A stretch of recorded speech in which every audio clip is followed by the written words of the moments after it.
This version of It's Erik Nagel has been modified from its original broadcast. Content has been edited to fit this platform. Believe none of what you hear and half of what you see. Are you ready?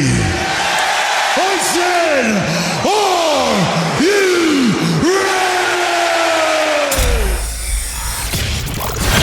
ready? It's Erik Nagel. It starts now. Ladies and gentlemen of the universe, the next voice you hear, it's Erik Nagel. Well, I should hope so, because if it's not, that means that there are some serious matters at hand, and Jordan can't handle this all by himself. But welcome to the program, everybody. I'm Erik Nagel, and you know how I mentioned Jordan? Yeah, he's over there in the frozen tundra known as Arizona. Yeah, don't put me in charge of anything. No. I can barely keep this ship afloat by myself for 10 minutes. He panics. He tends to panic. It's a deer in headlights. headlights. He's walking around like, what do I do? What do I do? I don't know why the hands are up there like that. I'm like Ricky Bobby. I just don't know what to do with my hands, and I just start raising them up. Yeah, I'm going to make sure that this thing's working. Hi, Okay, everybody. I didn't have it plugged in. Noises. Now I have it plugged in. There we go. Fantastic. And when Jordan starts his show, it sounds like this. In my heart, I know I'm funny. It's true. And then we see how it all goes from there. Yep. Welcome to the program, everybody. If you're listening on the iHeartRadio app, do us a kindness. Put us in the #1 position on the app.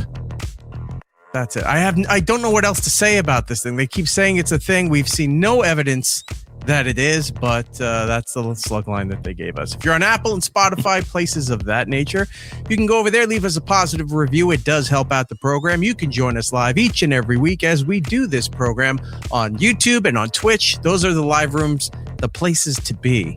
At It's Erik Nagel, and if you can't be here when we're live and you want to catch up and see the produced videos, the bonus content, other stuff, best of highlights, things like that, it's all on the YouTube channel at It's Erik Nagel. Like and subscribe, and also memberships. The first bonus episode went up. We'll talk about that in just a moment, but that's there for you. If you've signed up as a member, you've gotten access to it. If you're in the room, tell us what you think about it. We'll get into that in a little bit. We have a guest on the show today. Our old pal Lisa Corrao is back. Oh my gosh, I'm here.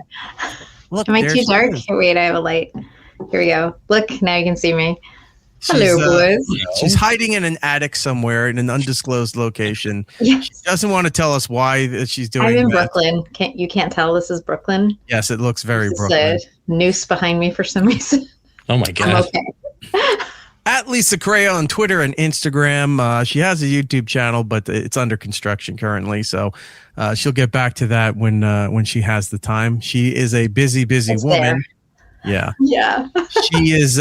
She goes out there. She tours. She's a touring comedian. She also opens up for a lot of big headliners, if you will. But that's not the important part. The important part is that she has a brand new comedy special out called Acute Crisis. You can get it on Apple TV, Prime Video, I think YouTube, but you got to pay for it on YouTube, right? You got to pay for it all. It's a pay-per-view situation for all of them because I'm not famous. So they're like, let's see if people will like to see Lisa. Well, hopefully they will like to see Lisa, and they'll go out there in droves to go and check out her brand. It's your first special. Patton Oswalt produced the thing for you, which is great because you opened for Patton Oswalt, so it's about time he returns the favor. Oh, and, you know, there's a funny story behind it, actually. Blackmail?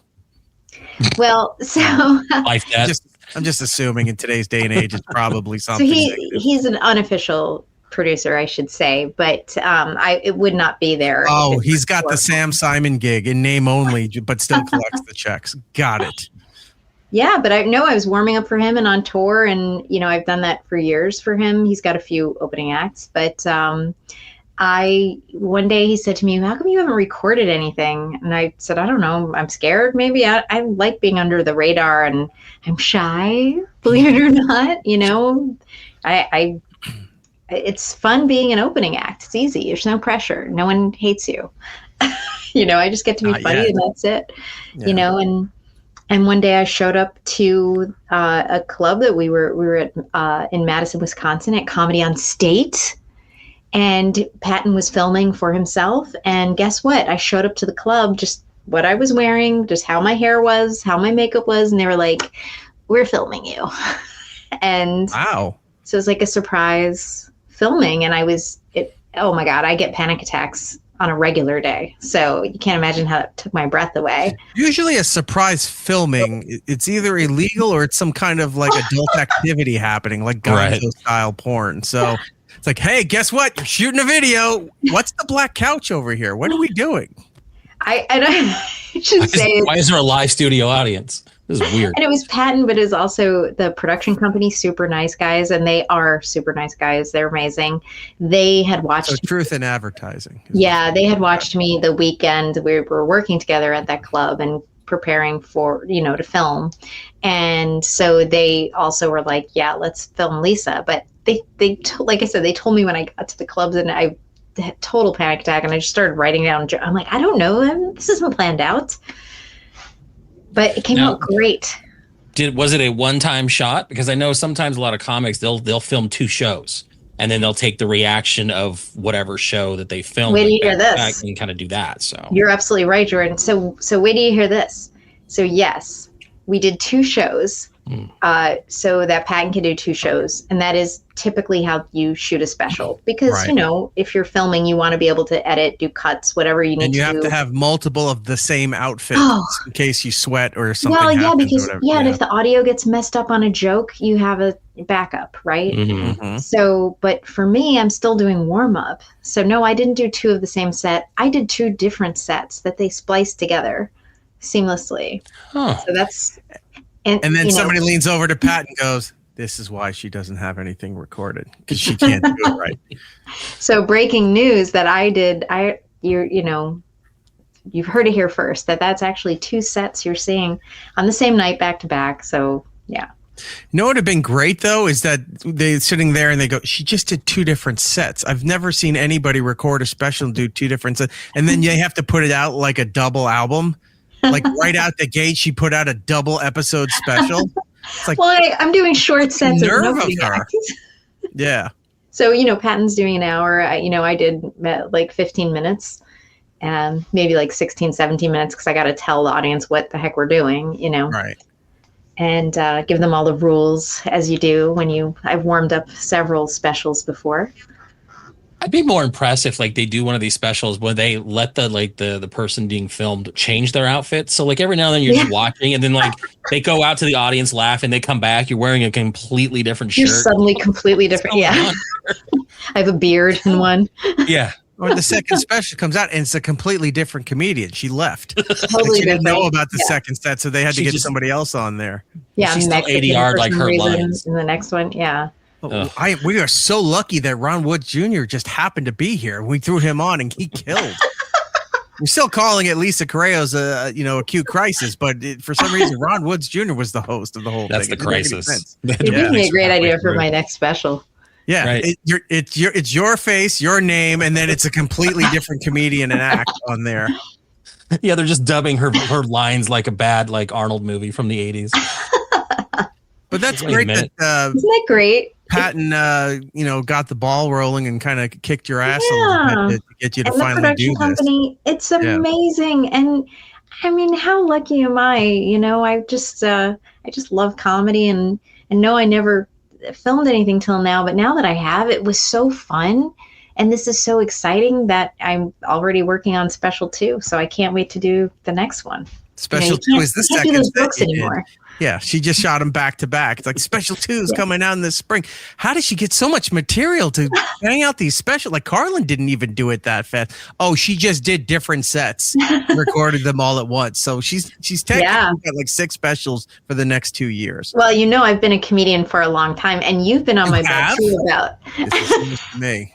You've been on my butt too about recording stuff. You're like, why aren't you? I'm like, I don't know. Yeah, I'm shy. You're happy-go-lucky and then partially lazy. So it's just, I mean, look, you're a it's comic. Not lazy. It's anxiety.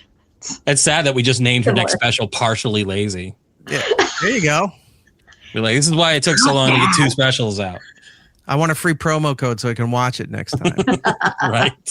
And speaking of that, for those of you, her new special, Acute Crisis, it's out on Apple TV, Amazon Prime, YouTube. I think Vimeo is usually another place where you can pay to play for comedy specials and what have you there.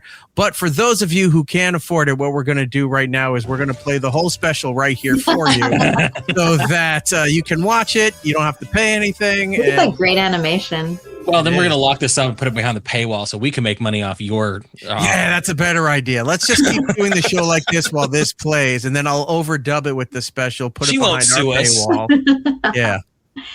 I will say this, the backdrop, very nice. Thank you. Yeah. Very nice with that. Sometimes, a comic has some weird art students project behind them, Yeah.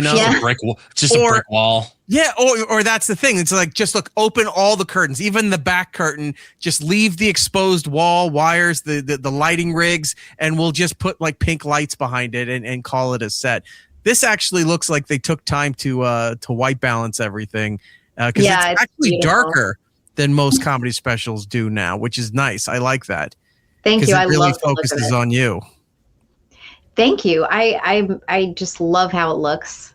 It's interesting though. I haven't seen the rating until now. They had the warnings at the top. It's not that dirty. It said foul language. I think I don't even know. I must say something weird.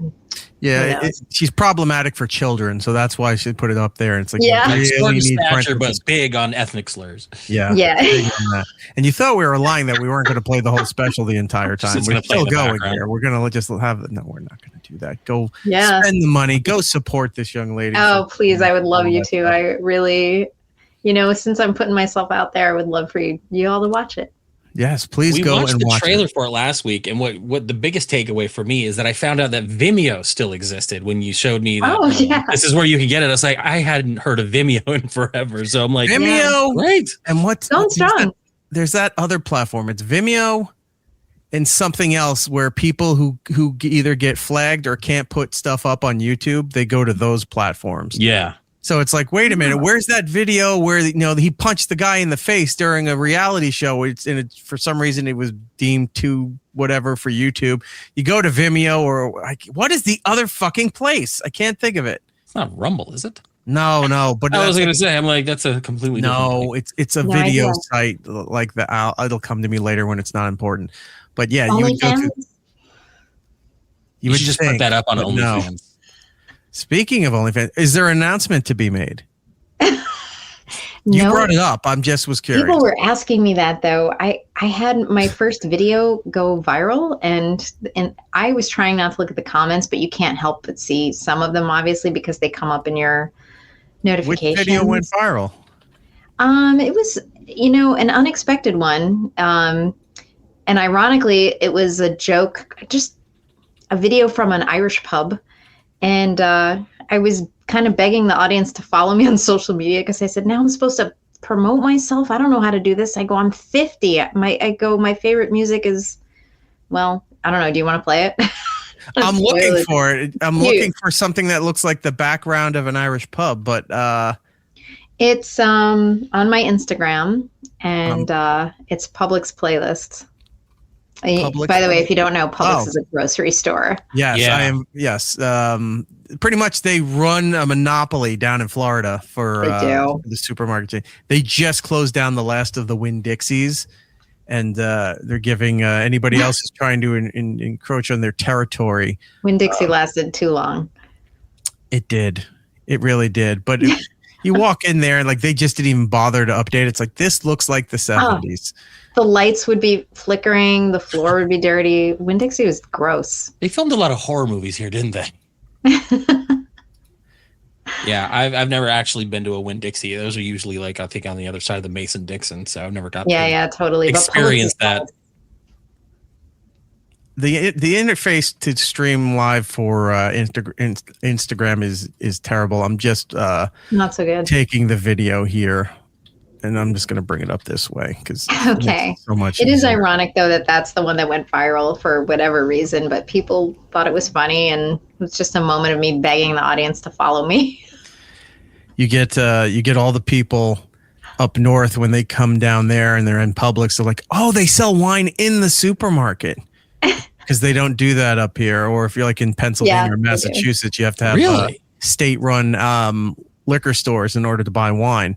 Your coast is weird. Yeah. It is a weird coast.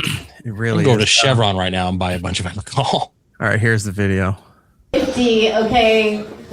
Nope, it's doing that thing again. Yeah, we gotta go back. Yeah, I'll try this again. Rewind and go. 50, okay. My favorite music is played at Publix, okay? If you want to know what my favorite music is, it's the Publix playlist, okay? Oh, I'm like, oh, come on, Eileen, let's do this. That's my age, so now I'm supposed to promote myself on social media. This is the best I can do, is just beg people at an Irish pub to be my friends, okay?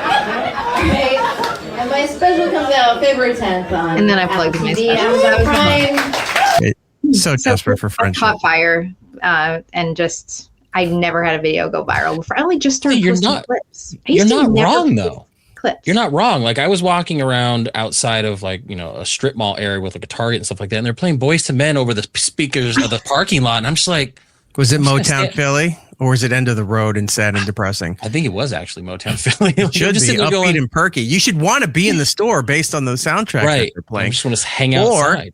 What most stores are doing, well, at least the bigger stores, they have their own radio network now. Walmart does it. Yeah. Walmart has their own. They have Really? They have jocks on during the day that are taking phone calls and your voicemails. Like, hi, I'm in Walmart in Albuquerque, whatever, and I'm just, I'm listening Wow. to you, and you're hearing this in the store. I go, this is why radio is dying. Although maybe that's where it is. It's like radio goes from broadcasting towers to closed circuit broadcasting in big box stores. Like we're number one in Costco, is from what I understand. Right? But I'm curious if Publix has their own thing. Like you hear music for a little and then you hear Publix radio or something.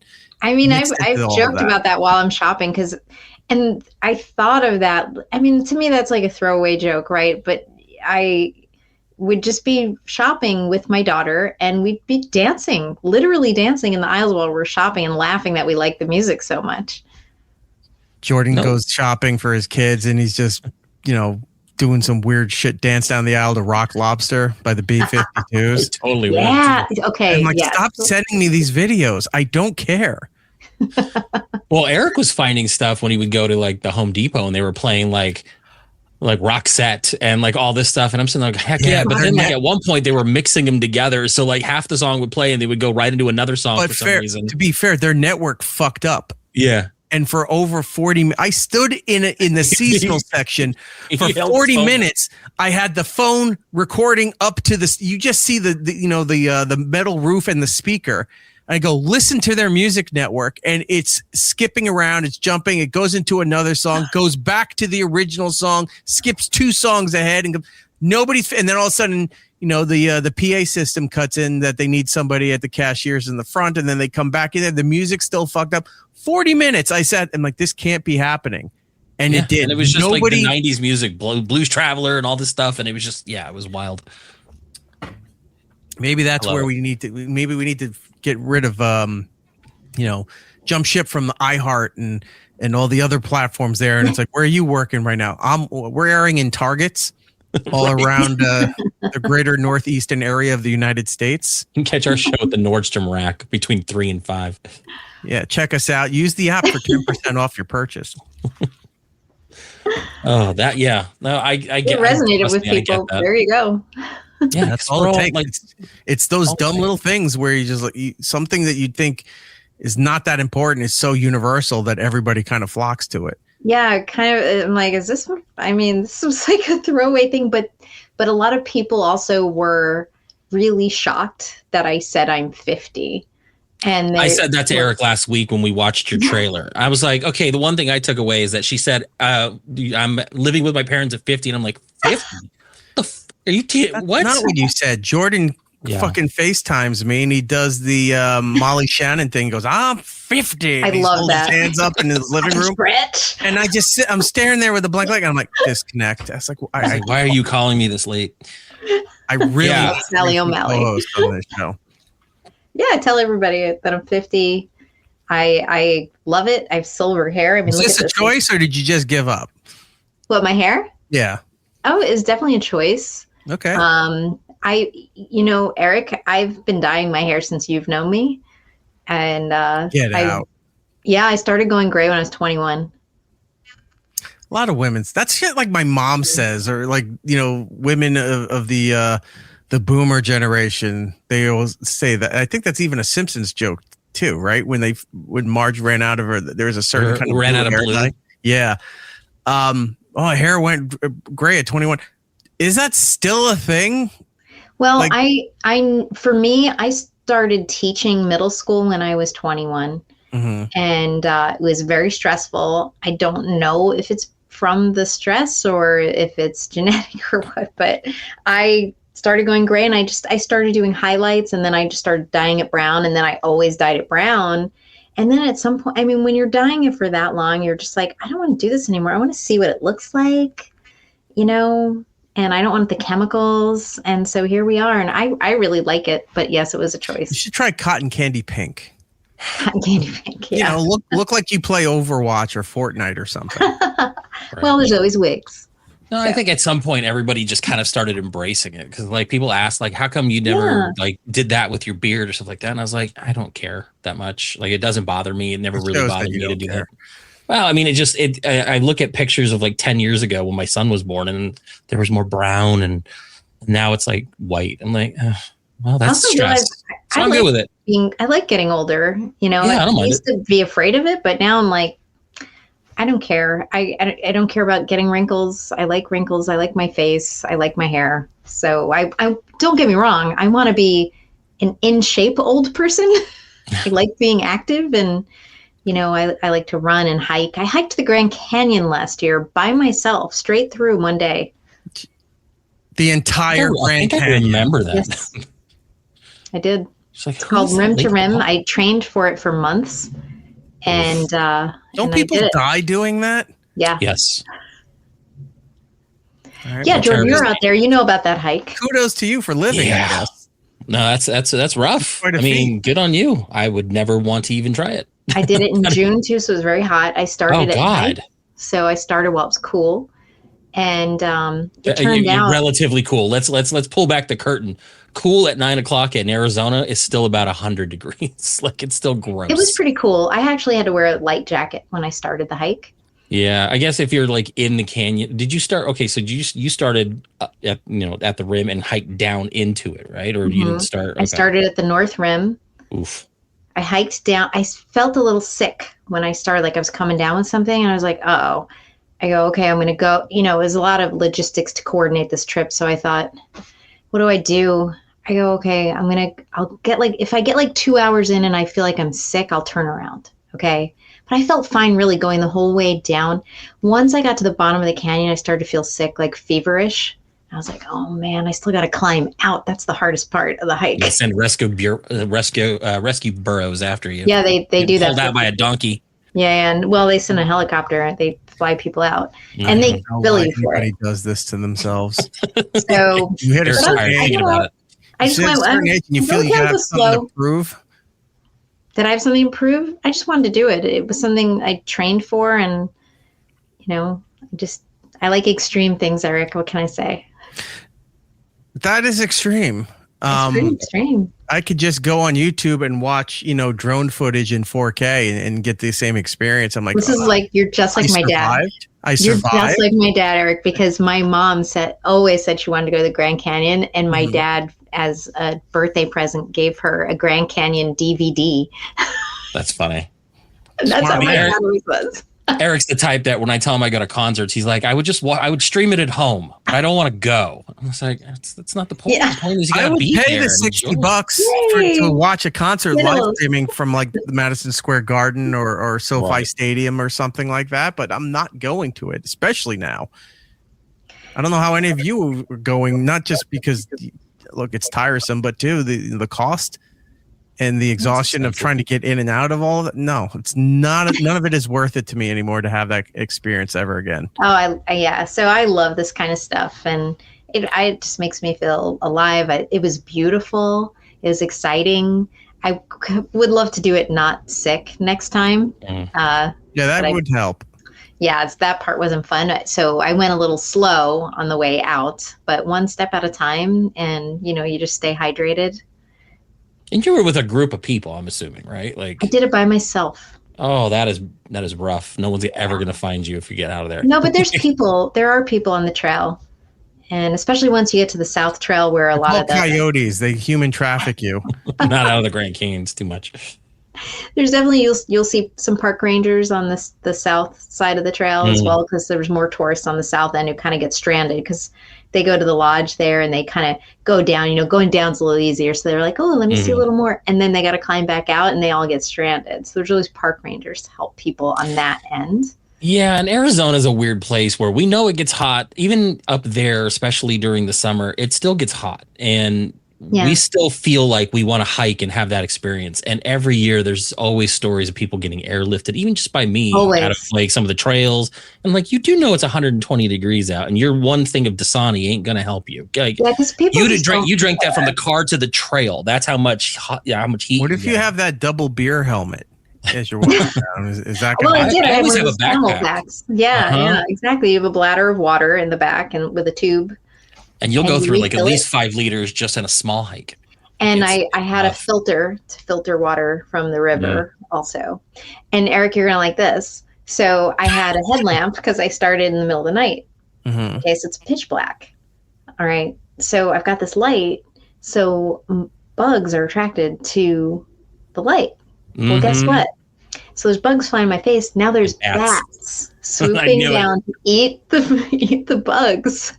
And I was giggling. I love bats. I thought it was so funny that bats were swooping in my face. And I just thought, is this how I die? Bats. Not from the bats themselves. None of this sounds fun or entertaining. None of this.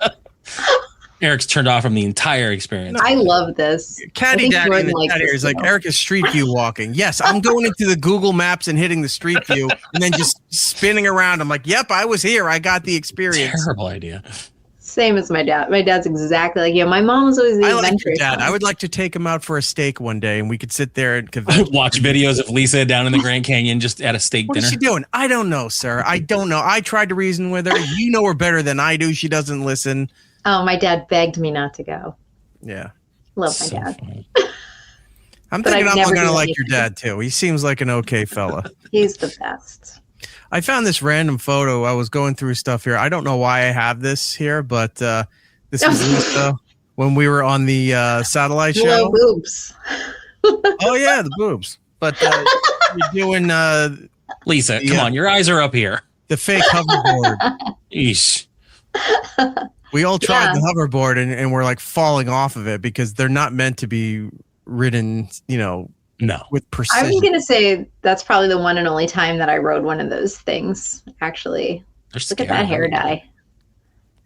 I couldn't tell. Stop pointing. Stop revealing. It's like WWE Unreal. Stop telling me how you're booking the matches. I don't really want to know. My boobs are real, though, okay? I mean, I'll take your word for it. I don't have any other proof than that. But I had that. Yeah, I was going through the archives and I was like, why? Yeah, there's another one. Aww. See, that doesn't look tied. It is. It totally is, though. I'm all right. You don't have to twist my arm over it. I'm just saying it doesn't look like that. But I always loved doing your show. I love it right now. Well, you're the only one. I'm counting the minutes. I think this is another one too. Is this one have you in it? Nope, that's not you. No, but I'm in one of those around that time. We're in a few. Well, anyway, you get There's several of those that I am in. Giddles is asking if you're in Brooklyn. Yes, she is. Giddles, I'm in Brooklyn. I'm going to be here the whole month. You should stop by one of his shops. He'll make you a sandwich or something. Oh, you should stop by your weird attic right now that you're in. Yes. Giddles, will you make me a sandwich? He would. I'm sure he will. If I can get him to ship me stuff, I want him to make me a sandwich. I would love. He's such a good cook. He says he can tell by the background. Yeah. Part of her other comedy special, The Diary of Anne Frank. Yeah, when you have a noose in the attic. background, it's like you're in New York. This is a very obscure reference, but it looks like the Gypsy Grandma's Room in Pinwheel, that old kid show from the God, 80s I for haven't seen that Nickelodeon. He says he's off tomorrow. Oh, look, we're making a match here. A love connection is happening. Oh, Giddles, I'm so busy all day tomorrow. I'm shooting a documentary denied. right now, and they're filming me all day. I do have a show tomorrow night, though, and that film crew will be there, too. But He's going to a horror bookstore.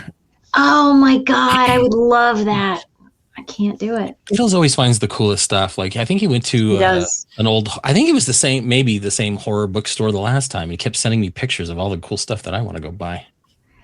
Also, he's Yeah, a butcher. I said to my friend Bob, we went to a butcher yesterday, right near her place, and I turned to her and I said, "Is there anything sexier than a butcher?"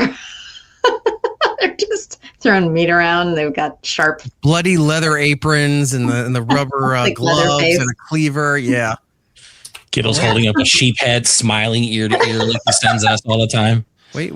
You know, it is Valentine's season coming Oh, up. the heart. I love Valentine's Day. How do you? I want to know. What do you Hold guys on. think about Valentine's? Here's here. You know how all girls make the heart with their hands? This is Giddle's way of doing that. Yep. Yes, I love that picture. that is a great picture. Aww. Really kind of want to have a fillet. You know, I haven't been able to grill in the last 3 weeks, so I'm missing steak. Get My cholesterol's a little high, so I've been chilling out on my favorite foods a lot. So that's why I'm eating more salmon and kale and stuff that's still delicious, you know, but that, you know, I want a big But yet steak you didn't name burger. any of them. Which ones are delicious? It depends how you prepare it. Is it the fish or the grass? You know, I used to open for John Panette. I'm Yep. sure you know John Panette. Oh my God, I loved him so much. So I would tour with John. One And time I heard he was at a Chinese buffet for 4 hours. yes, Go now. and then some. Yes. He was fun to eat with. Oh my gosh. Sure he was. He used to say that kale is spinach that's an asshole. And I love It tastes like dirt every time I've tried it. Like no matter what I put it in, I could blend it with something. Even like you blend it into a smoothie and you're like, oh, this tastes like strawberries and grass. Jordan, I want to cook for you. Okay, so Oh no! Don't offer that ever. you'd be shocked. You'd be shocked. We'll go hike the Grand Canyon. You can make any ingredient. It's all how you prepare it. You go I'll hike let the you Grand do it. Canyon. I'll set up dinner, and when you come home, if you come home, there'll be a nice dinner there for you. Yeah, it'd be nice. Kale always reminded me of, you know, the greens that they waste when they put them for the plate setting at a raw bar at a restaurant. This is You just like, oh, there's the shrimp, there's the lobster claws, there's the oysters, everything. And they're Let all me on that. guess. You love iceberg lettuce, nothing else. No other. No. A nice wedge. No other leaves. I do enjoy a good wedge salad. I No, know I you like do. I like romaine. I like iceberg lettuce. Okay. I hate salads that are a mixed field greens. You know, My it's dad calls candy those language. grass clippings. That's what I was just gonna say. Wait, is Erik your dad? Yeah, Eric's my dad. yeah, it's a bowl You of guys are lawn the clippings. same. I don't want it. I gotta say, I do like kale in like zuppa toscana soup. Like that's the only Yes, time I there think I you actually go. like this kale. is what I'm talking about. Yeah. And the other thing is with kale, you have to get the stem off. The stem is too difficult to chew. It's so unpleasant. You got to get the leaves. And for a salad, I recommend crushing them. We call it a massaged kale. No happy ending, but massage the kale because it helps break it down. It makes it more tender if you're doing it as a salad. But it's nice for a salad because, like, if you do meal prep, I'll make my own little vinaigrette, like a Dijon lemon, olive oil, garlic vinaigrette. Sounds good. Mix it up with the kale the night before. Trust It's me. so good the next day. Other lettuce gets wilted and Gets real wet. Ugh. gets really wet. Kale holds up so beautifully. It's like the perfect salad. My lettuce funny. doesn't need to have bounce. You know, I don't need some volume into my roughage as I'm trying to eat it. The only happy ending for kale is throwing it in the garbage can. It's funny. I did get a lot of guff from Erik and our Hollywood agent Rob Stark. I went to Vegas and I went to this restaurant that made a Caesar salad right next to me. and it was wonderful. And I had to do it. So the second I got back from Vegas, I bought all the ingredients, even the anchovies, and I put it all together and I did it. And it was like, this is the best salad in the world. So it's like, maybe if I made something myself, I could probably like kale. I swear every food is like that, Jordan. And I love to cook, obviously. Okay. So, and I talk about food all the time, but any food is like that. If you prepare it yourself, you make get fresh ingredients, it's going to be so much better. Yeah. That I agree with, not with kale. And Andy Hannon in the chat saying the harder you cook kale, the more those compounds break down. You know what else breaks them down? Decomposing in the garbage can. That's where you really get. Love to saute it with a lemon, a little pinch of red pepper flakes, some fresh garlic, olive oil. Kale is so good that way. Also, kale chips. They're addictive. There you go. I think I actually have done that when I was doing keto. At the same time, Giddles, we said it. Kale chips are addictive. I was doing that with spinach too, like fresh green leaf spinach. You bake it a little bit with a little sea salt. I don't mind spinach. I hate kale. Kale and collard greens. And I've tried all kinds, and everyone always says, it's like, well, they didn't make it right. No, I know how you make it. It's to hide the flavor and the bitterness by covering it in lard and bacon and all kinds of seasonings and whatever. It's like, make that into a bowl and leave the collard greens out. I'll just eat it like a soup. I don't need the rest of it. Yeah, I will actually a little bit agree with you on the part with the covering it all. I would actually probably, knowing me, prefer it a little with less fattiness and more of just enjoying the leaves. A soy and Andy, a soy has to be kale chip. When did all hippies start watching this show? What's going on here? We're trying to be healthy. We're trying to live. We're trying to be. Are we public right now? Where are my red meat angry Americans? I'm gonna have to purge our audience and start over again. Eric, my cholesterol's high though. I gotta chill out on the. My cholesterol is fantastic, by the way. Is it? Wait, are you on a statin? No, but I. Why is your cholesterol so good? What's your secret? The last cutting out half the shit that I used to eat. Yeah. Last 2 years or so, I've been really good with reducing everything, and I think my last cholesterol was like 121. That's so good. Yeah. Congratulations. So. Yay. Thank you. I'm choosing not to measure until I drop some more weight. I don't want to see. I don't want to see the starting point. I just want to be okay with it. When you start sweating garlic, Jordan, then you know you have a problem. It smells so good. I'd be like, what? I mean, one of the things I did before that Grand Canyon hike, I got a full health checkup because a lot of people will die on that hike because it's so extreme that all of a sudden they discover heart issues they didn't know that they had. And I know I have a damaged heart valve too. And with the high cholesterol, I was like, let's get everything checked out. Yeah, no, that's what I kind of realized. Like, I got to start doing better. I was fine for a while. Then COVID hit and we all got lazy. And then I broke my arm. And I was like, well, then now I don't have to work out because my arm is broken. How'd you break your arm? Shit, white man. This is a funny story. A couple years ago, my garage door broke, and those things are heavy, so I had to keep lifting it up to take the trash out and all that stuff. Oh. Right before Christmas, I went to go lift it up. Good form, bend with your knees, not with your back. I got about a foot off the ground, and my arm just snapped. I felt a pop, and then had to go to the hospital. And broke my arm right in here. Yeah. So then, after that, everything just feels like if I put too much weight on it, I'm just scared it's going to snap again. So I don't do much heavy lifting with that arm, unfortunately. No. But yeah, it was my excuse to stop being smart about eating and gained a bunch of weight. So now, New Year's resolution, join the gym, trying to eat better. So many times an injury will set us back. It's the worst. But yeah. Yeah, that's really hard. No, I know. And it was just such a random thing. Giddles is I break bones every day. Yes, I know, Giddles. We watch you do it. Yeah, but you do it for fun. Why does he keep smiling every time he does it? Yeah, no, it was just such a bad time to do it too. And it was I was doing that keto diet and I dropped a bunch of weight. And I was like, all right, I'm in a good spot. And then just snap. I'm like, nope. Well, there goes that. And then you realize you're starting to get old. I think later that next year, I slept wrong, pulled pinched a nerve, and then I had to go get like physical therapy for 6 weeks because when you get old, everything hurts constantly. Yeah, I know, I'm a mess, Eric. That's how it is. I just got to eat better and start running more. Yeah, it's. I love to run. I haven't been able to run for a while, also because of an injury, an ankle injury. So I haven't hiked and I haven't run in a while. So I've been keeping in shape with yoga. A lot of yoga, gentle, but it's still really good to stay in shape that way.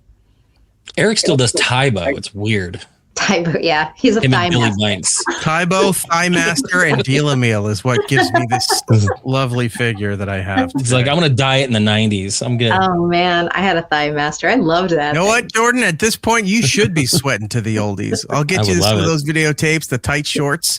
You want to talk about bonus content for memberships? Yeah. Right. That would be fantastic. How about Jack LaLanne? You could get the full bodysuit. Yeah, and then I'll just pull a plane with my teeth.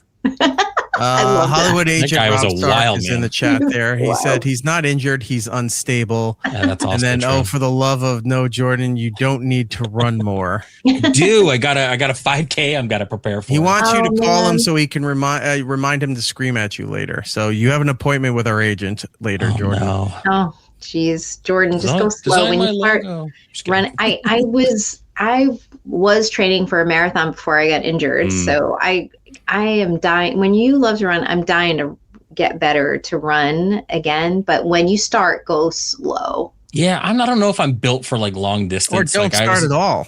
I did track in high school, but it was all short distance runs. Like 5K seems like it's going to be my goal and probably my limit. Like none of this half marathon 13-mile stuff. No, thank you.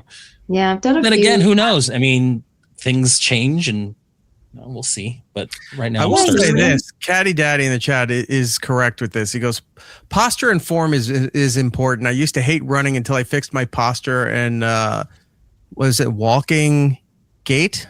Yeah, I would run for the hell of it.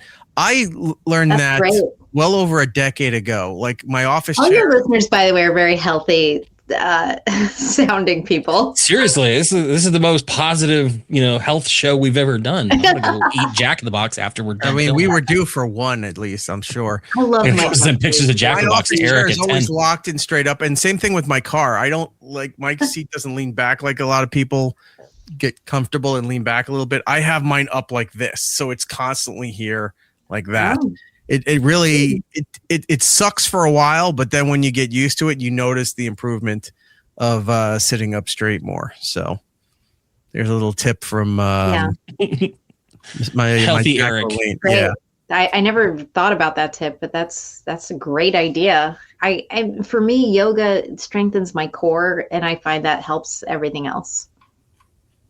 Yeah, I don't know. I'll take your word for it.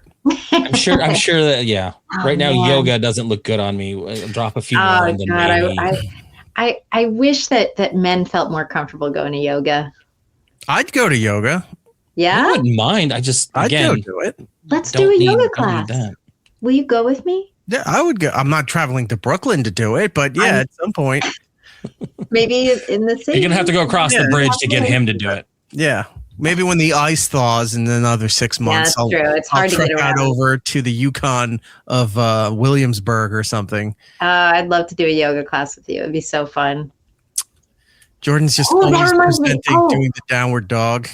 That reminds me. Just keep giggling the whole time. Okay. Like I'm immature for this. If you have any listeners in Florida, I actually am going to do. All right, Eric, you're gonna think I'm crazy. Sometimes I like to do experimental weird things. Well, if you ask Andy, Eric's from Florida, so do whatever you got to do about Florida. Mm-hmm. Okay, so I'm doing a show in Florida. It's not a show. I cannot call it a show.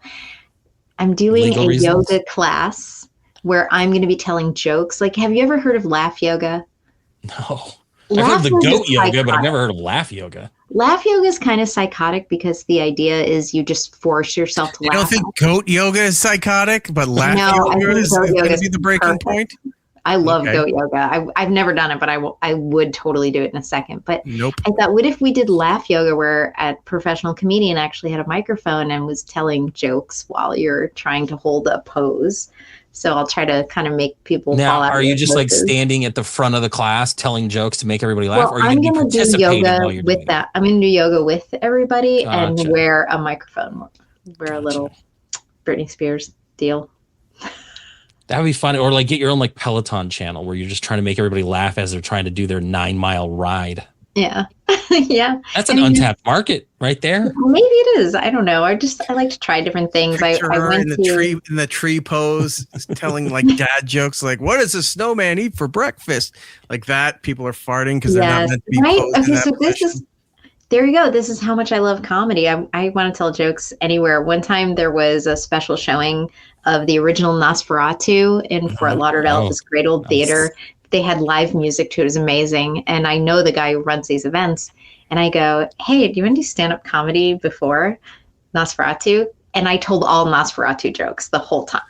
Like for, These jokes suck. Thank you. It's a vampire theme. Yeah. Awesome. Yeah. I mean, why How do I do cool this is to like myself? the live band for a movie? Like that is the coolest thing. Like back in I think it was September, I went and saw The Evil Dead, the first one, and they did a live orchestra with it, and the experience was so cool, and it just made you like sometimes you forget they're even right in front of you because you're so into the movie and the music's so like loud, and I think I think they need to start doing that more often. Yeah, I loved it. That's great. Cool. I would love that. Yeah, that's so cool. What are you doing, Eric? I was writing something down before I forgot it.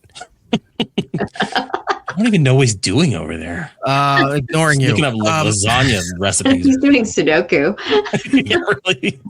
It's like cut Jordan out of. I'm trying to get my Wordle in before the clocks change, and then it's a new day. He's learning stuff on Duolingo. Or I could be going into the Fortnite shop because they've been putting horror characters in there for some reason. They have.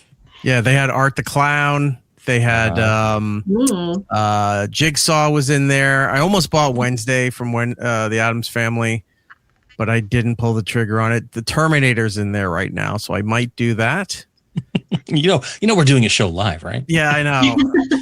And there was something else. Jason, Friday the 13th stuff's in there right now. That is tomorrow. So it's right here, right now. I could buy the so Jason cool. bundle. Do you know that I do comedy as horror characters sometimes too? There's so many layers to this onion. Why Tell don't me you more just about this. Get an account and do cosplay. That's all you want to do. You're cosplaying as a comic at this point. Wait, so are you doing the voice of the characters or are you dressed as the characters? So the main one that I do is Freddy Krueger. And so I totally dress as Freddy Krueger, and I'll do a stand-up set as Freddy. And You wear the premise glove with is, the blades? huh? You wear the glove with the blades? Of course. All right. Do you think That's I'm awesome. crazy? Yes. But the premise is that Freddy had to get into stand-up because kids aren't afraid of him because of school shootings. Freddy's not scary. So he's like, I got to do comedy. So He just comes up there and he's like, "So the Epstein files, huh?" And you're like, "Whoa, You know who's not in it? edgy. This guy. exactly. Standing ovation. Because Freddy didn't molest kids. He only killed them. Okay. Let me clear his name. He's got standards, people. He does. Standards. That's so funny. wasn't I'm a tool of the Lord. Yeah. He wasn't a pervert. Okay. He just killed them. Well, Lisa, you're not the only one who has a stand-up special. I'm not. No. Somebody else just also put out a stand-up special. Who? Do this. Well, hold on. It'd be this thing right here. E-Rock stand-up. I did stand up at the Hard Rock Cafe in Times Square. You did not. He did, and I got to see it. What? Yep. Oh my God. I can't believe you didn't tell me that. Well, it was 15 years ago, but yes, I did do it, and we got the footage. Here, let me show you the my promo trailer for my stand-up, if you will. Do this. You have not seen or heard any of this. I've never seen this. I didn't even know you did this. Right. I wanted to bring somebody else on, somebody who dabbles in comedy. My friend Shuli Egar. Hey, well, thank you so much for having me, gentlemen. It is a pleasure. Thank you, E-Rock. Hey, buddy. Shuli, from the Howard Stern Show. Of course, you know him from the Shuli Network, Uncle Rico. Everyone loves that show. He's a stand-up. He's been involved in stand-up with legendary stand-ups for many, many years. So the rest of them don't still talk to me. I'm kidding. They no, I could have reached out to Norton or Bob Kelly. But I was like, you know what? Shuli doesn't really have a lot going on. We'll invite him on here. And he said yes. So thank you, Shuli, for coming on here. All right, let's go to the Hard Rock Cafe, Times Square, New York. Again, this is July 28th, 2011, SiriusXM Fantasy Sports event. Opie and Anthony are hosting the live festivities for the morning. It's a little weird how it's put together. The audio is fine, but at least we have a visual of me on stage for what we're doing here. So this is, I think I was the last one to go up. So this is me going on stage to do my comedy routine at the Hard Rock in Times Square back in 2011. I was saying it's time for the star of this show. The man you've all come to see. So put your hands together and give a warm welcome to Erik Nagel, the Sex Bagel. Teaser. Oh, you don't get to see it. That's the stuff you have to pay. Yeah, you got to pay for that privilege. You're not showing us? He came out to Paula Abdul straight up. That's a great song to come out and it was amazing from that. Oh my gosh. I love seeing Club Soda Kenny. Me too. Yeah, he was great. I still talk with him all the time. Kenny hosted or emceed the event. And then judging was Opie, Anthony, Jim Norton, and Kurt Metzger.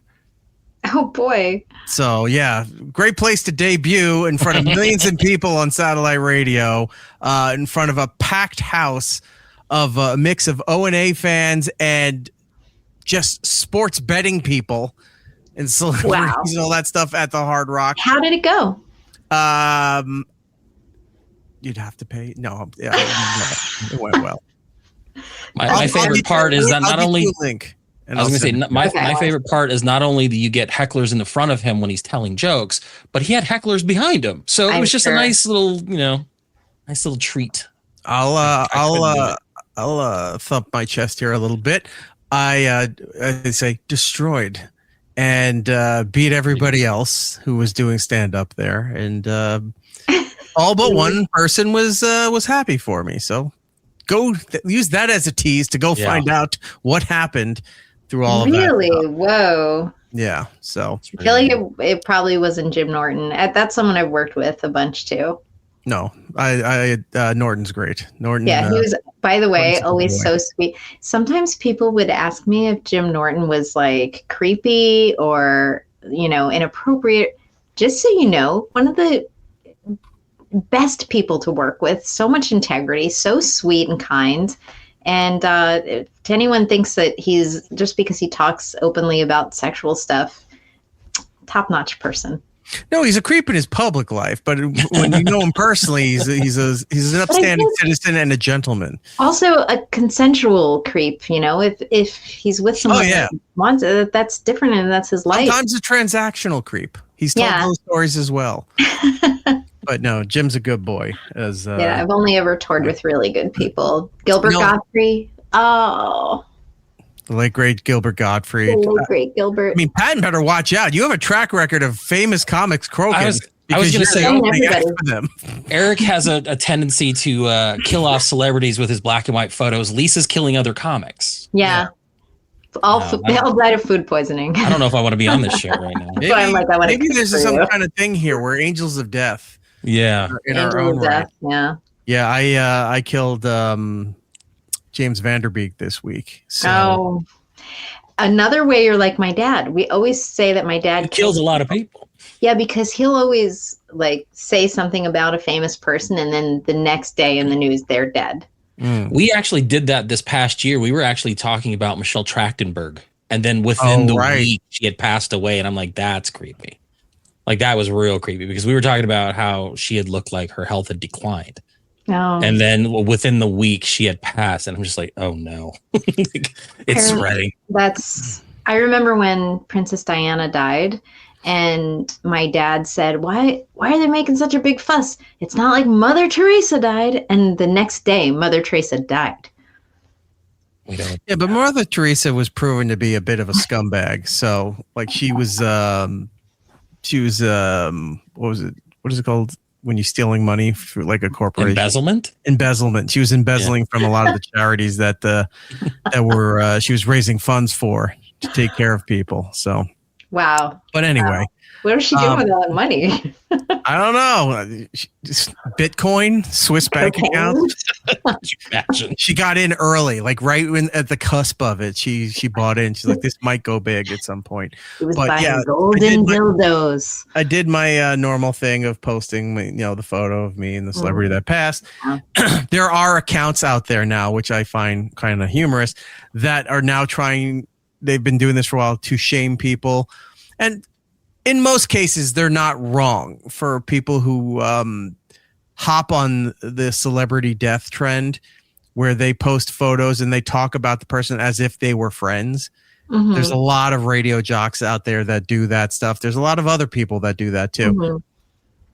The bit I've been doing, I think 20 years now at this point, was kind of lifting from the in memoriam from the Oscars and the Emmys and stuff, putting the photo in black and white, and then just a little blurb of what they did and what it meant to me. Mm-hmm. So it was an homage to them, saying it's like, hey, I enjoyed this work and thing. It's whatever. Some people mean more than others, but if I enjoyed their work, I put it out there. So now there's some accounts that are going around flagging people for this stuff. It's like, oh, here's the first one. Could you believe this? I was like, yeah, he was on our show. He was a very nice guy. I liked him in Varsity Blues. He was in Jay and Silent Bob's Strike Back and Reboot. And yes, Dawson's Creek. Everybody loved him from Dawson's Creek. Mm-hmm. But I was listing other projects that the man was in. And then he looked like, from the videos I used to see, he was a great father. He has 6 kids. Mm-hmm. So he was a great dad and everything like that. And I put that in there too. I was like, commendable person. Sorry to see him go, that kind of stuff. And they're like, oh, look at you trying to, get trend. It's like, please keep promoting me. Please go through all my black and white photos and follow the pattern of see how far back. It's like when the Doctor Who storyline, when he shows up somewhere and nobody's afraid of him. And he's like, oh, really? He's like, you might want to look in your database there and look me up and see for yourself. And they look at that and then all of a sudden they go like this. Like they see his track record of Kiss wiping out civilizations and shit. It's like, go that far back in my history and look at all, just spin the wheel of black and white photos. You've met a lot of celebrities. And the thing is, who cares? I mean, people are going to get mad at you no matter what you do. People get mad at the videos where people are being charitable on videos. They're like, oh, if the camera wasn't there, who cares? They're still doing the deed at the end of the day. That's kind of a split decision on that stuff, because I get when certain things on there, but when it's super obvious and you sit there and you go, oh, you're only doing this for. There's that part of me that thinks that too, but when you think of some of the other content out there, why not? At least it's content that's doing something nice for someone, Damn it, Lisa. Stop trying to find the good in people. Trying to feed us healthy foods and tell us to be charitable. This is terrible. Stop thinking the best of human beings. You're never going to make it in this business. Yeah, I know. Otherwise, tell Pat, if you see Patton again, tell him I said hello. He was always a big O&A fan. I know he's not crazy about, the show anymore, the members of the show anymore, but he was always very nice to me, and every time I talk to him and what have you, he's always very cool. Yeah, always super cool and super nice and brilliant. I have a Ratatouille poster that he signed. It's in my daughter's room and from him and all that. Aww. So he's very nice. He's Ratatouille, it's Remy. Yeah, imagine he wasn't. I just got the poster signed and he had nothing to do with the movie. Fantastic. Well, you picked I meant to do this last week, but we were crowded with guests last week. Do you have a time that you have to get out, by the way, or can you hang with us? No, when I hang up, I'm going upstairs right here, and I'm going to lie down and go to bed. I don't have a show tonight. I want to go viral. Turn on a live stream there. Just put the camera on as you sleep in the creepy attic. Sleeping? Oh, yeah. Yeah. Well, I fart in my sleep. That's fine. You just have to mute it. I believe. There's people out there who appreciate that. Stick out a bare foot from the blanket. That'll appease a whole other crowd. You'll be getting in the followers in droves. Yeah, I go to sleep. I just deflate like a balloon. That's great. Just that image. So funny. Somebody's got to come up in the morning, just get the squeaky wheel pumping her back up to get her like the fucking Macy Day floats. No, all right. If you have time, I have a bunch of stuff to go through here. I got time. Last week, Jordan, by the way, I spoke with Richard again. We had Richard Zuniga on the show. Gentleman, Lisa, I've been a fan of him for a bit. He blew up on social medias. He does a dead-on Arnold Schwarzenegger impersonation. He did songs and stuff as Arnold, and it was going viral. But he does Kevin Conroy from Batman. He does Mark Hamill's Joker. He does a whole bunch of different voices. He's an artist too. He draws comic book covers and all this stuff. And he's a fireman in Los Angeles. So right, amazing. Right?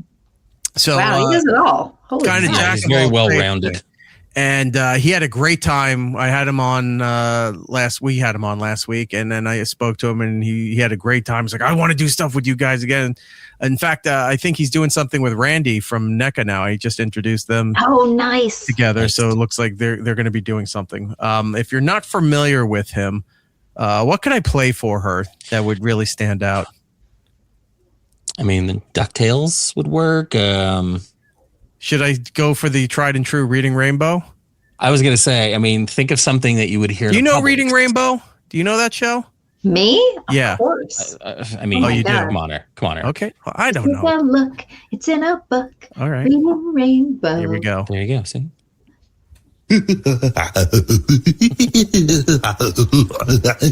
Butterfly in the sky. I can go twice as high. Take a look. It's in my book. Reading Rainbow. I can go anywhere. For friends to know and ways to grow. A reading rainbow. We have Reading Rainbow. That's great. Yeah, that's really good. That's one of my favorites. Okay. Come and shake your body, baby, to that conga. No, you can't control yourself any longer. Come and pump your body in the chili changa. No, you can't control yourself any longer. Shake your body, baby, to that conga. No, you can't control yourself. We have that. I forgot to do lose it. Just lose it. Grace it. Oh, baby. Oh, baby. Like that. So he does a lot of this stuff. Right. He had a great time, so he's going to come back again soon. And then we had, remember Brian Shea? He used to do all the video game stuff. Of course. Right? Yeah, we're still friends. Yeah. He just got engaged. He's back from Japan and living his best life. Oh, I know. I saw that. I'm really happy for posting him. What is it? Indian food and growing mustaches. Like I've been like ever since he was on last week, he's just been posting a lot. I'm like, Jesus Christ, can this guy? He wants to be on a cop show in the 70s. That's what he's trying to do. He posts some good food pictures. But he doesn't have like normal leather jackets. They're like wine colored or beige. It's like he wants to be Starsky or Hutch or both. So funny. But he's doing good. Yeah, I'm happy for him. It looks like things are going well. Right. So I have a bunch of stuff that we didn't get to because we had a good time with everybody else, and I want to try to clear through a lot of this. We didn't open a beverage. Do you have a beverage there, Jordan, to enjoy for yourself? I have been drinking just my standard Monster Energy drink. Nothing new this week. Lisa, do you enjoy a beverage? Do you have a beverage there with you? I'm enjoying water in my little bottle from Japan. That's what I've been trying to do. I've been trying to drink a lot more water, and it's ridiculous because I have to go to the bathroom a lot. Yeah. It's just the worst downside to it all. Well, a while ago, Jordan and I kind of fell into the world of energy drinks. Yeah. And I had not drank any of those things in like pretty much my entire life. Yeah. And then we wound up getting hooked. One of the flavors being C4's Hawaiian Punch. Jeez. And Ghost. Wait, are these sponsors of the show?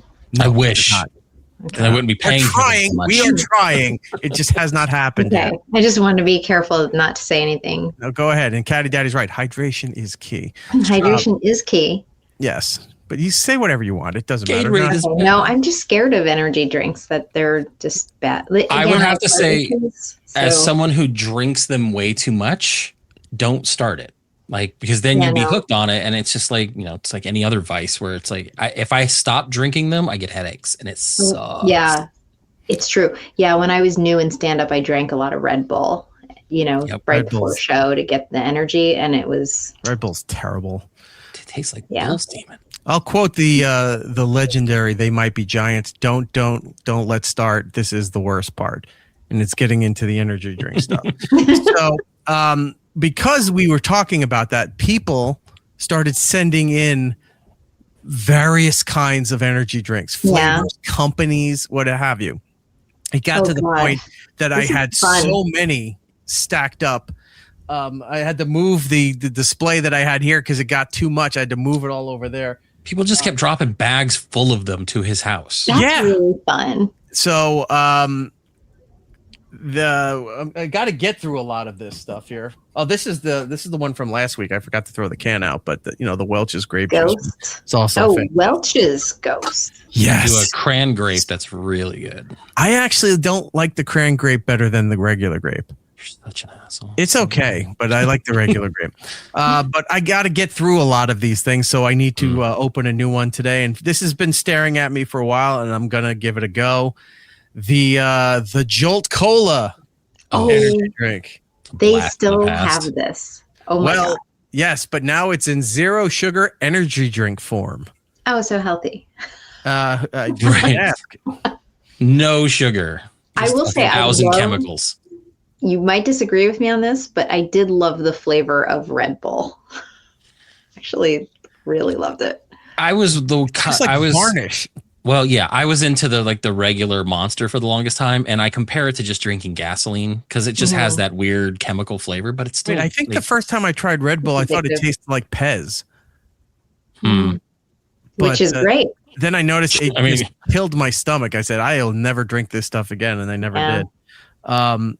But this has 200 milligrams of natural caffeine. Sure, that's always great to drink at 10:30 at night. Focus. It boosts moods. It supports your metabolism. Eric will be up until Saturday now. Not really. Yeah, there's no laws about what? There's no laws making. You can use words that make it sound like it's good for you. Right. This sounds healthy. I don't get enough taurine into my diet. We get a few more memberships, and I'll Stone Cold Steve Austin double can these things right into my mouth, and then go to town with it. No, I think I've crossed the threshold of where this does anything to me, because now I'll drink 1 can a day barely, and if I do, I'll drink it. I feel okay for a little bit, and then I want to go to sleep. Like, it makes me go to sleep. It doesn't keep me awake anymore. But we don't know as we open up the Jolt. Oh. I don't know. Smell it first, yeah. I can't remember actually enjoying Jolt when it was like an actual soda. Yeah, I don't remember. It wasn't the best of the colas. It was the whole selling point is that it was double caffeinated compared to Coca-Cola and Pepsi and what have you. But it smells like those gummy colas.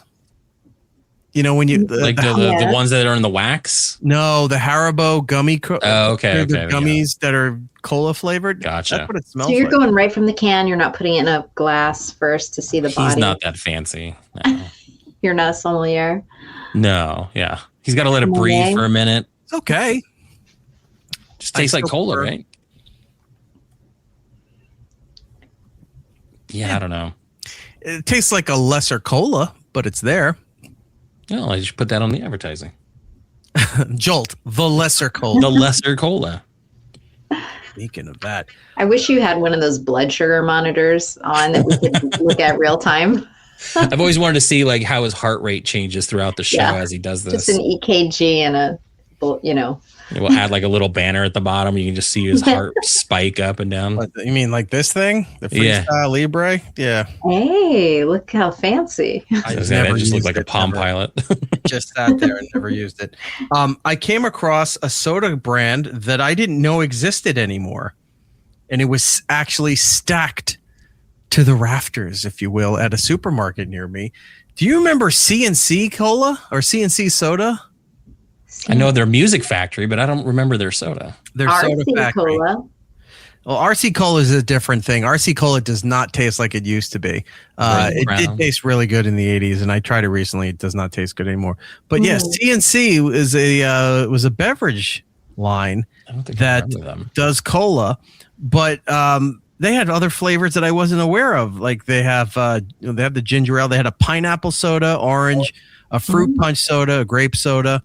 I'm going to need to go back for when we do the soda show. But look at that. Oh my God. Is that a regional thing though? Because it looks like they're based out of New Jersey. So maybe that's something I've never seen that in my area. That could be. Wow. I don't know, but I remembered them as a kid. There was a grocery store, at least in Florida. I don't know if they had it anywhere else, but when I was a kid, it was called, I think it was called Table Supply. And they had a soda bar, and you'd get an empty 2-liter bottle. And you could go and fill up whatever you wanted. And of course, as kids, we would like mix different flavors. Oh, sure, yeah. Wow. That was fun. That's actually pretty cool. I've never heard of that. Yeah, they had like 50 different flavors of soda, and you just fill up these empty 2-liters. So she got a shot of every flavor into one bottle that just looked like black sludge by the time she hit the 50. I definitely would do that. Now, my first job ever was at a roller skating rink at the snack bar, and kids would come up, like they're coming up to the bar, and they would order a graveyard, which was a mix of everything. Soda. I think we called it jungle juice before we realized that was also something to do with alcohol. It was you mix all the machines, you go through it all, and it was just at some point just started tasting like Dr. Pepper. Oh man. Or grape if there was grape in there. God, the graveyard. This is bringing back memories. Oh, gross. I still love to roller skate. As soon as my ankle's better, I'm going to roller skate again. I used to rollerblade a lot. Yeah. That's to get more. While you're working out on hot pavement, start rollerblading in the 120 degree sun. The wheels start melting. All right. I have we got to get to this. I have these videos that we didn't get to yesterday. We were talking about how cold it was up here, and it's unprecedented. It's like they said it was the coldest streak the Northeast has seen in over 65 years. And I was bitching, like there were days last week we were in the negatives at night, and I could feel it like in my bones while in a semi-heated house that it was that fucking cold. Because I'm like, why is it so cold here? I look at my thermostat. It's set to 75, but it's barely like 62. I was like, all right, there's nothing I can do about this. If I try to crank it up even more, I'll probably blow out the heating system. So fireplace, I have old man Brian Johnson, who you remember Brian. He used to a regular guest on the show, and then I was co-hosting Would You Kindly with him. Gave me this fucking cape kind of thing, heating blanket cape. So it just drapes over your shoulders. It's on the back like that. So I sit here. I was debating doing it on the show, but then I was like, that's really going to look bad. But you know, having your old person moments where I'm sitting there playing Fortnite or supermarket that supermarket simulator game, which by the way, I got a new supermarket simulator game, Jordan, that you're even going to love, and we could play it together. It's a supermarket simulator / horror game. Oh my God, that sounds fun. That does sound fun. Wait, what do you play it on? Play it on PC. On PC? Yeah. It's probably a Steam game, yeah. Yeah, I'll remind me to tell you later what the game is. We'll maybe even bring the trailer up. You're going to love it. I was going to say, you're on my friends list. All I have to do is just go search your games you've played. I'll find it within seconds. Damn privacy rights. All right. I gotta figure that out. How do I turn that off? Anyway, the videos, how cold it's been, what have you. And I was trying to explain to Jordan, just because I sent him a screenshot of my thermometer app like every other rube, and explaining to him what's going on here and how terrible it was and how I slipped on the ice. And I had to get people to de-ice my house because it got so bad. Oh my God. I said, I don't really think you understand the gravitas of this situation up here and how bad it's been. Now, I will say now, the last couple of days, maybe 3 days, it's been over freezing. So it's been in the 30s, right? And the news was touting this like, we're warming up. It's going to be great. A lot of the snow and the ice is going to start melting. Well, we're 3 days in. I think it was like 37 degrees earlier today. It feels warm now. And then they were like, they're doing their indexing and all that stuff because what else is the weather going to do on local television?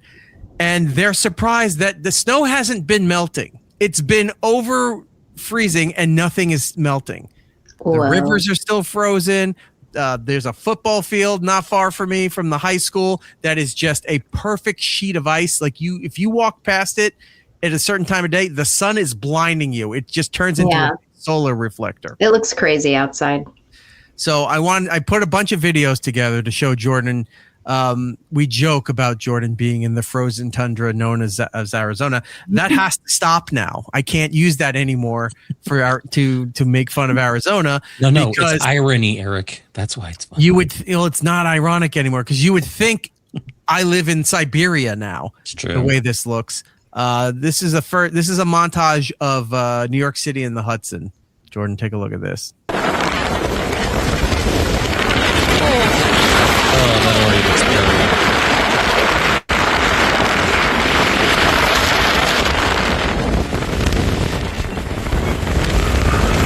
People had to stop walking during wind bursts because it was so strong, especially in the tunnel. I mean, the city makes it a wind tunnel because it's, perfectly even streets.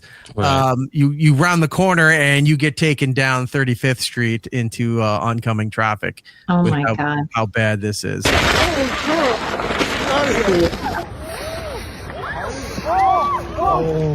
he just fell through. Oh yeah, he's gone.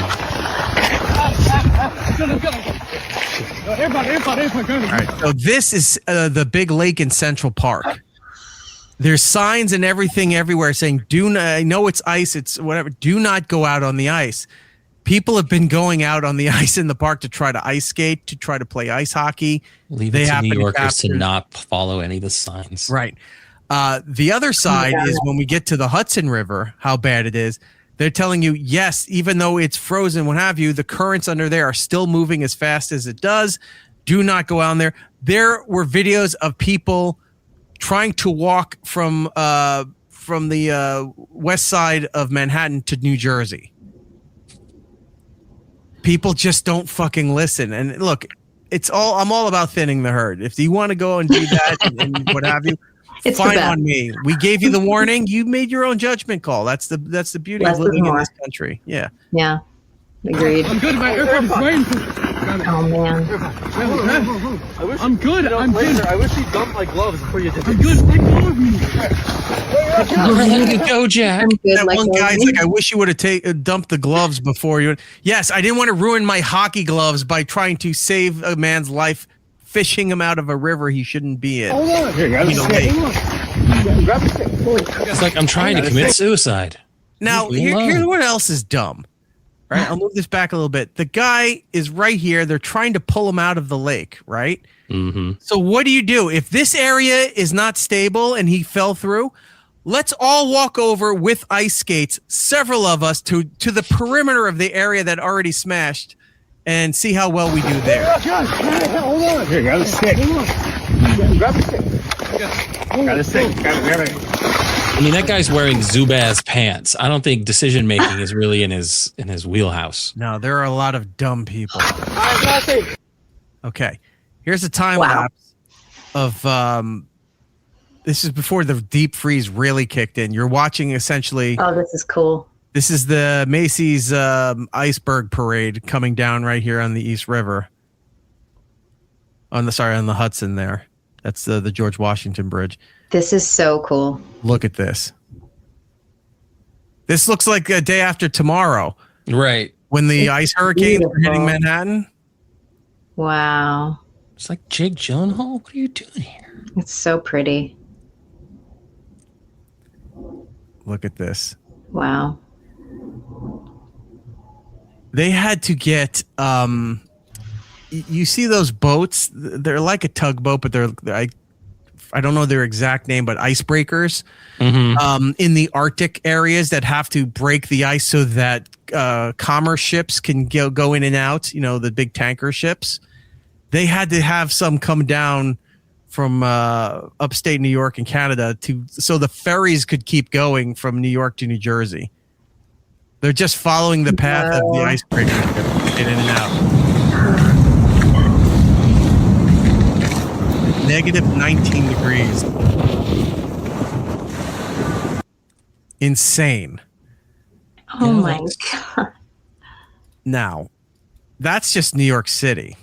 Wow.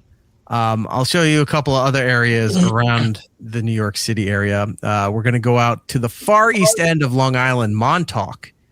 For the rest of you out there might be like, oh, that's the place they talked about in Stranger Things. Yes, you're an idiot. But Montauk out there is actually a very historical place. It also is surrounded by conspiracies of experiments and other things going on out there. Yes, I'll give you that. But it has a really kick-ass lighthouse that people like to go out there and take You've had me at with. Lighthouse. Yes. Look at the beach here. The waves are still rolling, but they're ice. Oh, wow. That's kind of cool. Yeah, that is really cool.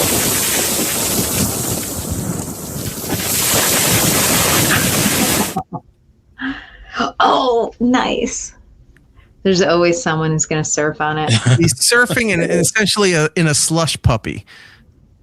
Oh, that's pretty cool.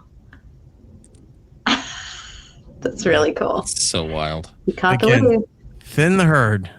No one stopped you. I mean, we gave you the warning out of good conscience. I'm for this guy, though. I think that's great. No, it's ridiculous.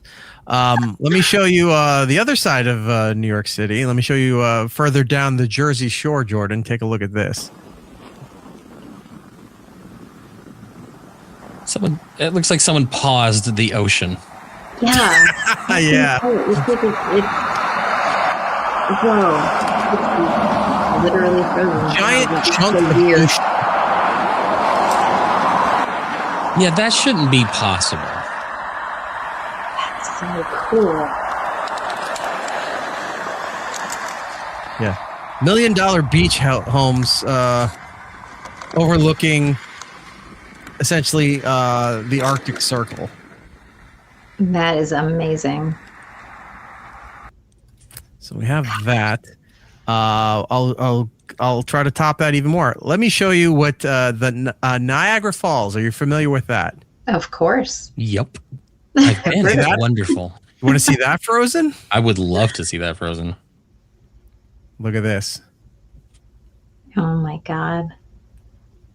Those are the rivers. There's one river splits into three directions that to form the falls. There's the bigger side of the Niagara Falls here, and then a little further up to the top right is the secondary falls. That the smaller falls are on the United States side. The bigger side here is on the Canadian side because the border is right there. Mm-hmm. But look at this. The river is not even moving. Like on the surface, like under the river and under the sheets of ice are the ones that are going down into the falls there. Wow. This is insane. Like, how do you live? That's amazing. I don't know. Somebody went down into the catacombs there. You want their money back. There's no mist in the Made of the Mist tour. Yeah. Wow. I'm getting cold looking at all these pictures. That's horrible. That's amazing. That's like Game of Thrones. Look at this. Yes, it is. Winter. Yeah. What's the name? Winter is coming. Yeah. The Ice King. I missed a white Christmas. I missed the snow. Yeah, it's insane. Yeah, no, that's too cold. I'll deal with the terrible heat of the summer here any day, just so I don't have to deal with any of that in the winter. I don't know. At least I could, if the power goes out, I could still warm up in the cold. Power goes out in the burning heat. You're still in the burning heat. Jump in the pool. Yeah, you would think so, but that it's like being in a hot tub at that point. You're essentially cooking yourself in ramen. A nice broth. So that is that's Niagara. Now, hold on real quick. This is what I've been dealing with, and this is disgusting. This was last weekend. How gross is that, Eric? Fucking lavender. I hate So lavender. gross. It's just the worst. It was 83 degrees. It was sunny. Wow. That looks Hated like every second of it. That looks like some patch of flowers I have to pick for medicine in Red Dead Redemption. Yep. Like you're searching and searching just parts of the desert. Oh, there's the blue plant I finally needed. You know, just the worst. It's the worst. I don't know. That was beautiful. Well, it's not just the Northeast that has been entombed in ice. Let me take you down to the great state of Florida. Hey. Take a look at this, Jordan. Real? These are alligators frozen in the swamp. Now, they're just dinosaurs, man. They had a deep freeze for about 3 days down there. We did. Right? I was there for that. Oof. So alligators, cold-blooded, so they pretty much go into hibernation mode when this happens. So they're frozen in there, but they're like in a stasis. They're not moving. Yeah. The other thing that was going on is that these iguanas, which are an invasive species, I've seen some of that stuff. Yeah. Were falling out of trees like fucking popsicles. Yeah. But here's what happened. If you found iguanas falling out of trees, laying frozen in the yard or something like that, there's an emergency service you can call, and they have trucks everywhere. They come around, and it's like the roadkill people on the highway. They come and they scoop this up, right? They essentially bring them to a center where they're legally allowed to be exterminated. Mm-hmm. Really? Right. Because they're invasive. Yes. So they're allowed to be killed. Same thing with pythons. There's a ton of Yeah, pythons I've seen out that there too. that it's open season for hunting on the You python. do a contest with the python hunting. Yeah. It's like whacking day. Yeah, I was just going to say, it's whacking day 24/7 down there going on.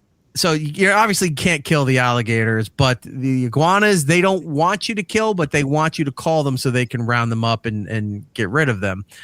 The pythons, they don't give a shit. If you're lucky enough to outlive the python and you kill it, you just let them know. And it's like, cool, another python's dead. I actually have seen a guy on TikTok that just goes around at night collecting invasive snakes. Like he's just gathering them up. And I'm like, no, this is Temple of Doom. Get all They the put snakes their out head of through here. a cigar cutter and then they're done with it. So this guy's on a frozen swamp and it looks like all these alligators are frozen in place. But look what he does.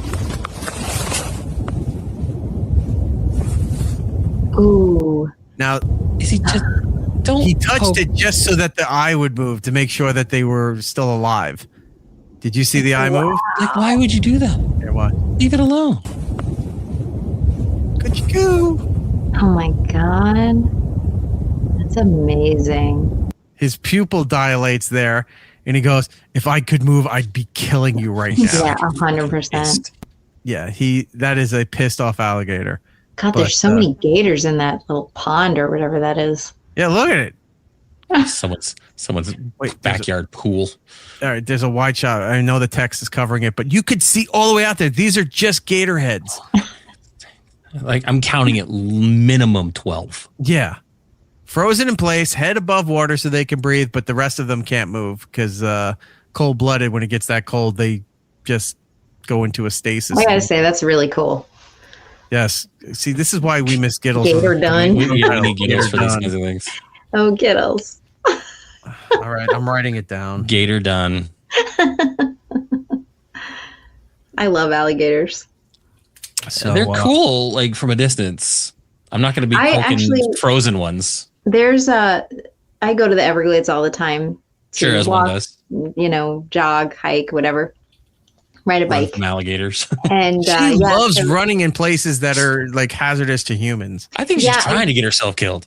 I did a couple of half marathons in this place called Shark Valley, which I love it. Already. No sharks, but a lot of gators. You'll see 50 gators on. It's actually a peninsula. Yeah, I was going to say, seems oddly named, but all right. Yeah. Yeah, I gotta look up why it's called Shark Valley. Must be a reason. Probably for shark fossils or something. Next year, like that. she's going to travel down to Australia and do a punt, pass, and kick competition in the Outback. I do want to do a comedy tour in Australia, but that's another story. But I want to go with just you. add an I want to Outback. go to Australia so bad. Oh, so bad. Oh, let's go. I'll go with you. go. We should Look, go. we'll film your special and promote it. You just got to bring us with you. I'll be a roadie. Put it on Patton's dime, and let's go down to Australia. And At least down under. he can charge it to Live Nation. We'll get You it. guys would be great as roadies. You would hate us in Australia because we'd be making like knifey spoony jokes the whole time and be like, okay, we get I'll it. be We like, saw the one I don't episode know of The who he is. Simpsons. I apologize. Can I get more Tim Tams or whatever those delicious cookies I are? love Tim Tams. Yeah. But I want to finish up the big frozen sno package here with you. This one's a little Don't bit call the show that, package. please. Big frozen snow package. Right. That's also a contender. Big frozen snow. The worst. Package. I'm going to take you over to an area of Russia. Oh, I've been to Russia in the winter too. Why? Why? The exchange rate on the ruble is much better, Eric. Because I visited Star City where the astronauts train. Oh, that's cool. Again, Eric, it's all about Space Camp the movie. Again, she's just living a better life than we can only hope to have, but yeah, it's pretty cool. So be it. So I'm going to take you to an area in Russia called Polyana Azoa, A-Z-A-U. Yeah, it's the main base area and lower cable car station for the Elbrus ski resort in this region of Russia. I can't pronounce all those backwards keyboard letters. Situated at over 2,300 meters above sea level at the southern foot of Mount Elbrus. Now, the reason why I'm showing you this is because they have old Russian artillery that they just launch into mountains to see if they could get avalanches to happen. Nice. As one does. Yeah. Take a look at this. That's good.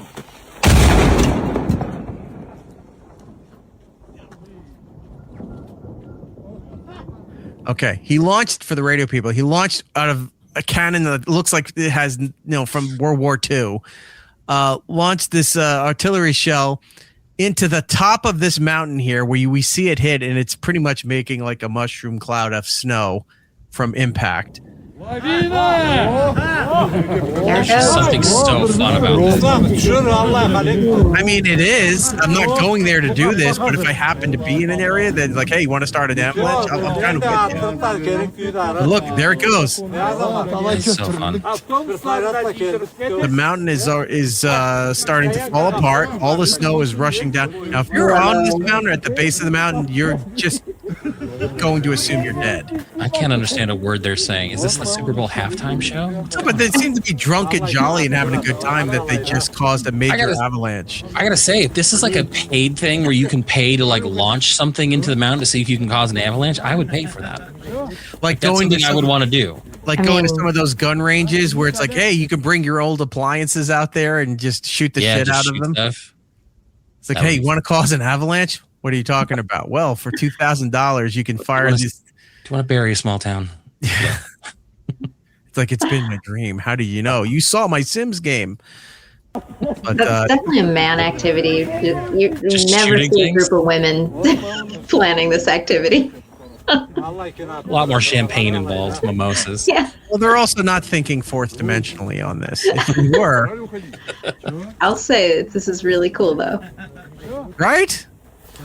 I was fascinated by this. I'm like, they're just launching old. I mean, if you got to dispose of old ammunition and something, launch that's it the way to somewhere. do it.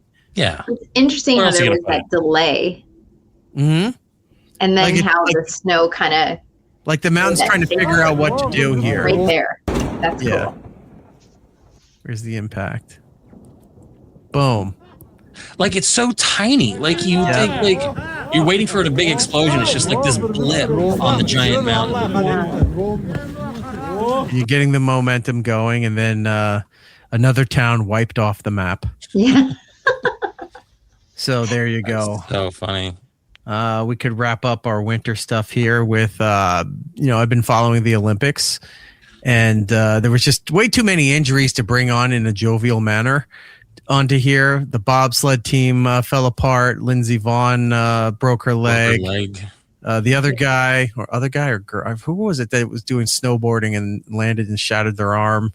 Jesus. Yeah, there's a lot of injuries going on over there.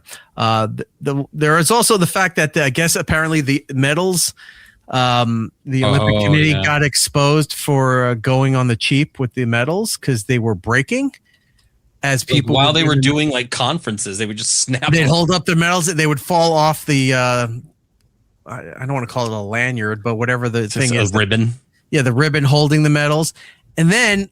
One of the American athletes, she was saying, she got a call to come downstairs from wherever they're staying, and they were going to replace her medal. They gave her a brand new one. She's like, well, I was used to the ones that I had all the dents and stuff because she was wearing it at a press conference and it fell off and it dented and everything. Now, if it's gold, it shouldn't be that easy to cut and dent into the thing. They found out the medals this year are 1% gold. It's like the foil on those coins that you buy. Yeah, it's just chocolate. Going back in the day, like the majority of the makeup of gold was, it was in the 90s, but they had iron or something else in there to give it structure because gold can be soft, right? So they had have it mix in with something like that, like they do with the coins here for currency. It's usually copper because it's the stronger metal, and then it's plated with what have you. 1% gold. Just a light coating. It's like they dipped it. They brought it to Home Depot. They matched the color cards. They shook the paint, dumped it in there, and they go, here you go. It's your thing. So not only are they falling apart, they were exposed that they were 1% gold. I don't know the count for silver and bronze. I'm assuming it's the same thing. But boy, do they have egg on their face. It looked like the games are going off fine. The areas that they're competing in look beautiful every time they're showing the aerial shots, and northern Italy is just gorgeous. But the fact that the Olympic Committee is doing shit on the cheap, that's very fun. Wow. The other things I looked for are Snoop Dogg footage, and there hasn't been much this week. Other than what there was a ton last week when we were they were launching the games, and we were on right before the opening ceremony. Snoop was everywhere doing everything. There hasn't really been much this week. I don't know if they have them filming stuff for the closing ceremonies or next week or whatever they're doing, but we still got another 10 days or something left of the Olympics there. So I'm waiting for Snoop Dogg to show up and do more stuff. The only thing I could find that was of interest, other than countless injuries, and who gives a shit that about the ice dancing stuff? For some reason, that's a big deal online. It's just like whatever. They did a video about the guy who handles the drone footage for the alpine skiing. He's got a VR set on his head, and he's following the athletes down the mountain as they compete. Oh, wow. I thought that would be kind of cool. Take a look at this. For 4 years now, it's actually my first week in the Olympics. So I'm so happy about it. So we are using up to 50 drones, so it means that the drone only weighs 250 grams. Yeah, so we can go close to the people over there. The drone can go up to 120. He also flies it in the luge is on the inside, right? It's essentially contained. He's flying it down the luge pad. Kilometer per hour. On this drone, we have some broadcast camera and broadcast transmitter on it, so we can tweak the camera directly from the truck. Sometimes when they miss a pole or something, they are not doing the same line, and then you have to adapt. And I would say that it's the hardest part of the job. I don't want to disturb them during the race, and on the slalom, you have to be really careful about the pole swinging. So you have to keep an eye and keep a safety distance between the athlete and the drone. That's wild. Insane. So cool. It is very cool, but it's insane. He is essentially playing a race game. Yeah, and it's like he's playing, was it Forza Horizon? Right. And he's playing that essentially with the drone behind the athletes skiing and bobsledding and what have you, and he's just got to follow them at a distance, low enough that you can see everything, but high enough that you're not hitting the flags, you're not outpacing the athlete that's going on. What a great job. Kids are talking about, I want to be an esports commentator, or I want to be an influencer. I want to be the guy who flies drones at sporting events. Totally. Well, if anything, like they're using drones in movies now. I think they had that ambulance movie with oh yeah. That with Michael Bay did, and they were doing drone shots for stuff like that, where they were just going down into things and flying through things like that. That is a very new but probably promising career path for those kinds of things. It's just getting kids to do this stuff. I mean, because I'm not letting my kid touch my drone, but I mean, other kids would be great. There's skill to this. Obviously, you need to have skills for this, but there's like science involved and math and all this stuff to calculate all of this stuff. Just like if you were in air traffic control, or maritime stuff for ships and what have you. It's that calculated, that precise. You got to pay attention to all this shit. Random consumer saying the people who race these drones are capable of ridiculous maneuvering. It's wild. Awesome. I've seen some footage where they're flying at such a speed and able to stop on a dime and redirect. And it reminds me of remember that alien footage that was coming out, they were saying from aircraft pilots, where you would see the thing flying over the ocean and then it would just go like that or whatever. These drones are doing that now. That was and we're probably seeing a drone. it in real time on national television and worldwide television, and in these videos being used for the Olympics. I really need to rethink my career. I'm like, maybe I can get into the drone game and get out of media altogether. I was going to say, I don't think our reaction speeds at our age are going to be fast enough anymore. Yes, fly to the Navigator. That'd be fantastic. Oh, yeah. I fly to the Navigator. Nice. A giant chrome clamshell is just flying around this. It's like, what's going on here? Are we being invaded? No, it's just Fly to the Navigator. They're rebooting the movie. Oh, okay. Well, that's disappointing. I thought we were making contact. What else do we have to go through here? We have a bunch of other stuff that we didn't have time to get to. Jordan, is there anything that's catching your eye that you wanted to talk about? Nothing off the top of my head. I mean, I'm just saying, like, it's just been boring over here. No, I'm good. Thanks, Bob. No, what's going on? Oh, we didn't talk about what's going on with you. We jumped right into Lisa's stuff. What happened? What's been going on in your life the last week? No, I had a kid turn 10 and we spent a whole weekend doing fun stuff. Yes, it was my kid this time. It'd be weird if it was someone else's kid you were celebrating, but yes. We like celebrated like someone's quinceanera. Yeah, so he turned 10. We went to a hockey game, AHL. I finally got some hockey back in my life for just a little bit. Had a good time. They did a Star Wars night, so like everyone was dressed up. I got a T-shirt and took pictures of him posing with some of the characters that were out hanging out in the game. It was fun. Jordan's kid is sitting there like, another excuse for him to show his bad tattoos. I know. Just all my tattoos. Do you get Star Wars tattoos? Well, my son's middle name is Harrison, so I got the Star Wars blaster. I love the blaster. Back there. Cool. Yeah, I want to get more. I love it.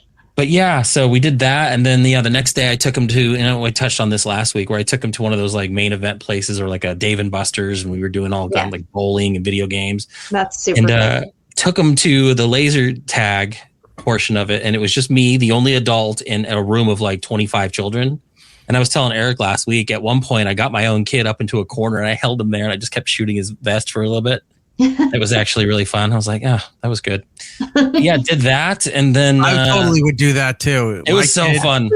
And my kid, and if I knew their friends, like I'd do it to their friends too. But he was like, Mr. Nagel put me against the wall. What? Yeah. And then he just kept shooting me with the paintball gun. If their dad's smart and has a sense of humor, it's like, right. I would have done that. Yeah, that's funny. Well, what I figured out is that even like, and I keep talking about our age, but like at my age, bowling made me tired. Like just the act of like the movement, like that night I was sore. Like my arms were sore, my legs were sore. I'm like, that was bowling. Like I didn't do anything like physical. I was throwing something heavy down thing. It's doing all the work. Mm-hmm. And I was tired. And then I realized like arcades, like those Dave and Buster's places, they're not cool anymore. Like I remember growing up, we used to go to arcades and we, plop down our quarters. We played Street Fighter or whatever. Yeah, they were dark. They were dusty. They smelled like mildew. Yeah. Or whatever food kids were bringing from the food court into the timeout arcade. And they were just dingy places where you would hear a lot of background noise of games playing, and the smell of it's not just dust, but it's wet floor. Yeah, but it's that certain kind of dust when you have too many electronics around. Yeah. You know that smell? It's almost like burning. Mm-hmm. Because it's all the components of the machines are all running. All the at the cabinets same time. and stuff, right? I realize that these places are just casinos for children. Like everything there is either a claw game, a ticket machine, or somewhere to just make you go buy something for 1,000 tickets for a piece of gum. And it was ridiculous. Like, I just couldn't believe it. And I'm just but they didn't have like regular video games? Very little. Like almost everything was like some kind of grift. Like they even had like, you can play a Pac-Man on this giant screen, but it was to compete for coins. I'm like, what are we doing here? Like everything was just competing for coins. Yeah. But yeah, it was very weird. And then didn't do much all week. And then today I actually had parent-teacher conferences with my son's teacher and find out that she wants to recommend him at first. So she said this, she goes, I'd like to try to test him to be, for being gifted. And at first my thought was, are you saying he's stupid? And then I didn't realize she was saying, no, he's too smart to be in the class. And I'm just like, yeah, she wasn't being sarcastic. I was right there with you. Gifted used to be the nice way of saying your kid's a dunce. Well, now it's the nice way of saying your kid's a high functioning autistic, which is fine. Like, he's smart as hell, but like, it was just so weird like that. My brain instantly thought she was saying he's slow. Mm-hmm. And I was just like, he's not. I was ready to like just throw hands. Slow. I was like, slow. They called you slow. Jordan, that was 4 hours ago. Get out of here. Go home. It's funny how you were the slow one in this scenario. Yeah, I was. They thought I was slow. I was just from Canada. It was great. So are you going to have your child tested? I'm going to talk to him about it. Are you going to get tested? No. I'm certified to do that. I'd probably go back. I thought you were certified slow. But I guess I guess the way they do this is they test the kids at like a second grade, and then they retest if you want after that. So because the teacher is suggesting it, they're going to waive all the fees, and then they can do testing. It's going to be for next year, so 5th grade. And to me, I don't see a downside just to see. I don't want to put him in a position to think he has to like excel at something. Like, you know what I mean? Like, just take the test. However you do is however you do. Do you find that he gets bored in school ever? Oh, yes. Very bored. And he's one of those. Jordan. Oh, I want to. And definitely he'll love those classes. Yeah, I guess the way it works is he's in a STEM-based school. So a lot of it's all science-based, and it's very condensed. So like his schedule is like, I'll take him in. He goes at like 7:15 in the morning, and then he's done by noon. But it's all condensed. He doesn't get a normal PE, like a normal PE class, because like every week is different. So they have these little different things. So like one week is he's got PE, he's got physical activity, and the next week is all science, and the next week is music. And so they kind of do these modules, and but they don't have like a normal lunch. They don't have a normal like recess because everything's condensed. So he only goes half day. But she was explaining it to me is that if he tests into it and it looks like that's something he would excel in, they'll take him out for like 45 minutes twice a week into like the more advanced stuff and do that kind of stuff and like coding and things like that. But yeah, he's one of those types that he's almost too smart for his own good. Code, bro. He is actually, he coded a video game and he was showing me that. Now he's building levels on other stuff. I've got that coding chameleon we still have to build that we got from. He stole your Amazon account. He did. What a jerk. But yeah, like I'm all for it. Yeah, that's great. It was interesting. Yeah, it was very cool. Like it was neat. And she was telling me he's one of those types, and I know exactly how he is where he knows how to get to the answer, but he doesn't want to do it the way she's teaching it. So like he knows the answer and he can compete, you can figure it out. He has trouble conforming to how they're trying to teach him to get to that answer. And that's why he can't explain or he doesn't want to explain or doesn't want to do the work to explain how he got the answer. Yeah, he can just compute it. Like he just gets it. And he's 10 years old in 4th grade and apparently has the reading comprehension of a 7th grader. I'm like, not for me. I had something similar. like this. In New York State, you get what you call Regents classes. And they want you to take Regents classes because then you can get a Regents diploma, which only means anything to New York and California. They're the only I've never heard of it. 2 states that do anything with Regents stuff. And if you get Regents classes, then you're in a better spot to get into SUNY schools, which are State University of New York schools. I was going to say, that's my sister went to SUNY Syracuse, actually. Which is a big school. It's, broadcasting and there's a couple other major things they do there. I can't remember. But I know a lot of environmental stuff out there, too. Yeah, I know it's a big media broadcasting school. But I had this thing where you'd have like sequential math classes, sequential 1A, sequential 1B, sequential 2A, 2B, whatever. I couldn't get past 2A, I think it was, because I kept failing the final because I couldn't show the work. And I would get the answers. Well, how did you have the answer here? You didn't explain how you got it.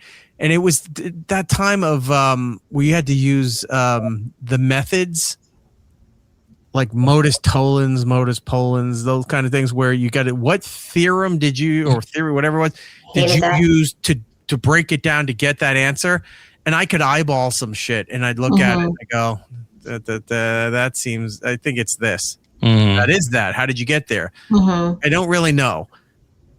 Well, then you're cheating. No, I'm not cheating. I'm giving you the answer. I kept failing the fucking. I'd pass the class but fail the final. If that makes any sense. And they were like, "Well, we can't get on." And then I got to the point where it's like, "Hey, guess what? I'm going into 11th grade. I don't need to take this if I don't want to anymore."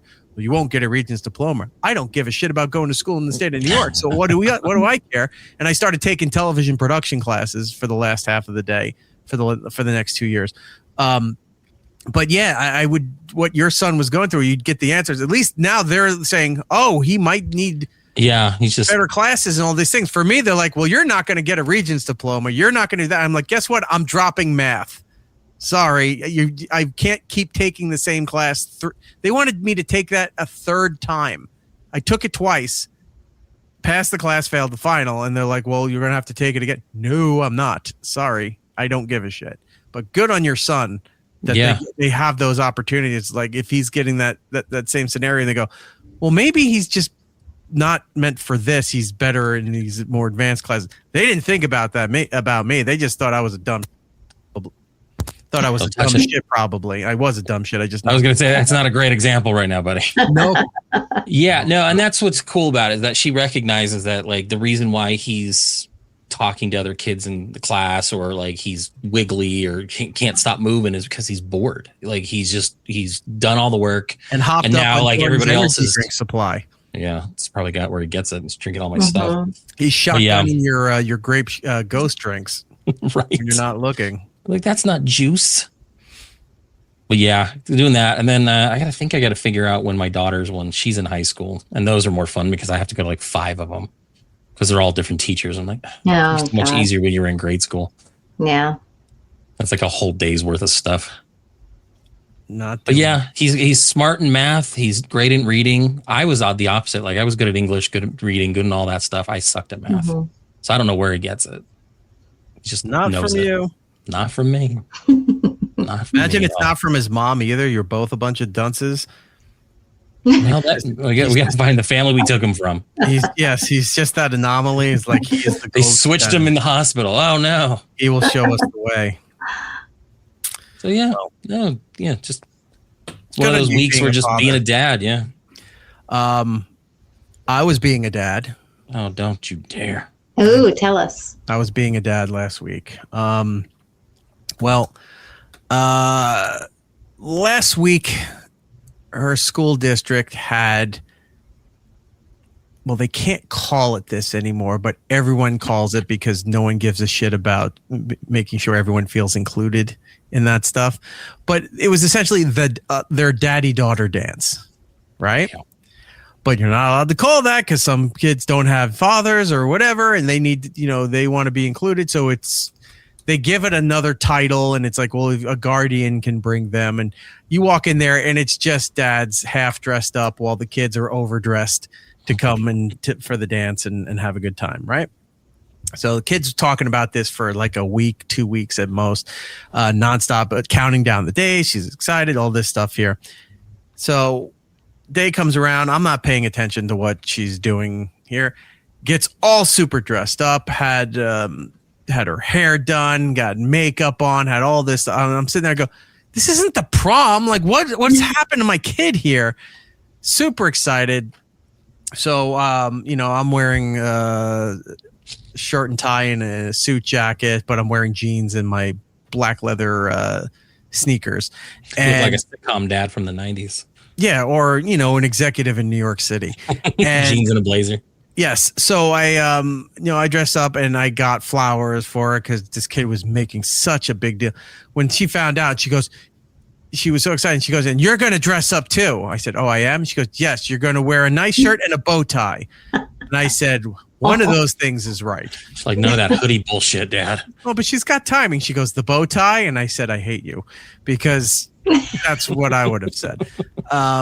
So yeah, I dressed up and everything. Did you do the bow tie? No, I wouldn't even know where to buy a bow tie, nor would I do that. No, I had I'll show you the photo. Spinning. I'll show you the photo. Spinning. Yeah, it's just one of those joke ones. Yeah, it's the one. Now smell my flower. It's like, oh. No, I had a black and gold tie, and I looked. The collar has to pop like this when he's surprised too. Collar's out like the curling dicky joke. His whole ensemble was purchased at a joke shop. Yeah, I got it from the Jerry Lewis estate sale. All that nonsense. No, dressed up, excited, gave her flowers. She was freaked out. This is fantastic. Get her into the car. We're driving over. She's excited. And all of a sudden, as we're halfway there, I'm nervous about this. Why? What are you nervous about? Like, she was so excited. Now it's starting to go the other way. Now she's starting to anxiety or whatever. And it's like nerves like that. And we get there. The complex that it's at, we had to park around the back because it's on the street and everything, so there's no parking in the front. Park around the back, and around the back of the building, all the lights are out and everything. So she started figuring, they're closed. It's not happening. Like, she's going into like a weird fucking reclusive mode. I go, what is going on with you? You're like, it's here. The lights are not on. The door's closed. What if we missed it? Or we late? I was like, no, it's right. I walk around the front, and there it is, the front door. There's security there. There's all this stuff, which, by the way, I mean, yes, there's security there, but the amount of security you have to go to now for kids events and stuff, as if a government official was going to show and make a speech at this place. They had black SUVs parked up on they had like really wide pathways from the street and stuff, parked up there. Guys, off-duty cops or whatever in black, whatever, sitting there, security, not doing anything. They're just there as a presence while you go and you check in to do all this stuff. I'm like, get this. It just sucks that in this day and age, you have to have shit like this for a kid's event, right? Or kids' school. Her school has it too. They have all these kind of security at all the elementary schools, the high school, all of that stuff. So anyway, we go down there. I don't think she was ready to grasp how many people were going to be there. So it's kids her age all the way up to like 6th grade. So there's a lot of young girls there, and then a lot of dads all over the place. We walk in, she's excited, and I think she got overwhelmed real quick and started freaking out and crying. I was like, no, it's fine. One of her friends sees her, comes running through the crowd. Why are you crying with that? Put her down. She stopped crying. Then was off with her 2 or 3 friends, dancing around, having a great time, going crazy, stealing from the free setups that they had. They had a snack bar, they had a drink bar, and they had a candy bar. If you had a ticket, you'd go through. It was set up like a salad bar almost, with dishes of candy, and the kids got to pick what they want, and they put them in the bag for them, tie it up, and all that stuff. So not only did that, she's like double fisting those Honest Kids juice boxes. So she comes back with I'm like, why do you have 2 of them? I wanted 2 of them. You're supposed to take 1. Yeah, but I took 2. I wanted 2. And then I go, why? And she goes, this one's grape, this one's fruit punch. I go, you know what? I can't argue with that logic. So yeah, she took that. She pocketed a few bags of Cheetos, and then I found out her friends all did the same. They all had like 6 bags between the 3 of them. They were out there dancing, having a great time. We hit about the hour and a half mark and starts petering out, like she can't hang at that point. There was points where it's like, hey, you know, they're doing the things. Hey, father and daughters, do you want to dance? No. Okay. I was about to ask you, were you doing the awkward dad thing where all the dads kind of just hung back toward the bleachers and watched the kids run around like crazy, or did you dance around with her? No, some of the girls wanted to actually dance with their dads, and they did that. And mine was just, I'm like, do you want to dance? No. And then at one point she turned around, she kind of walked backwards, and I see her walking backwards off the floor, and I go, what is she doing? She walks backwards on the floor.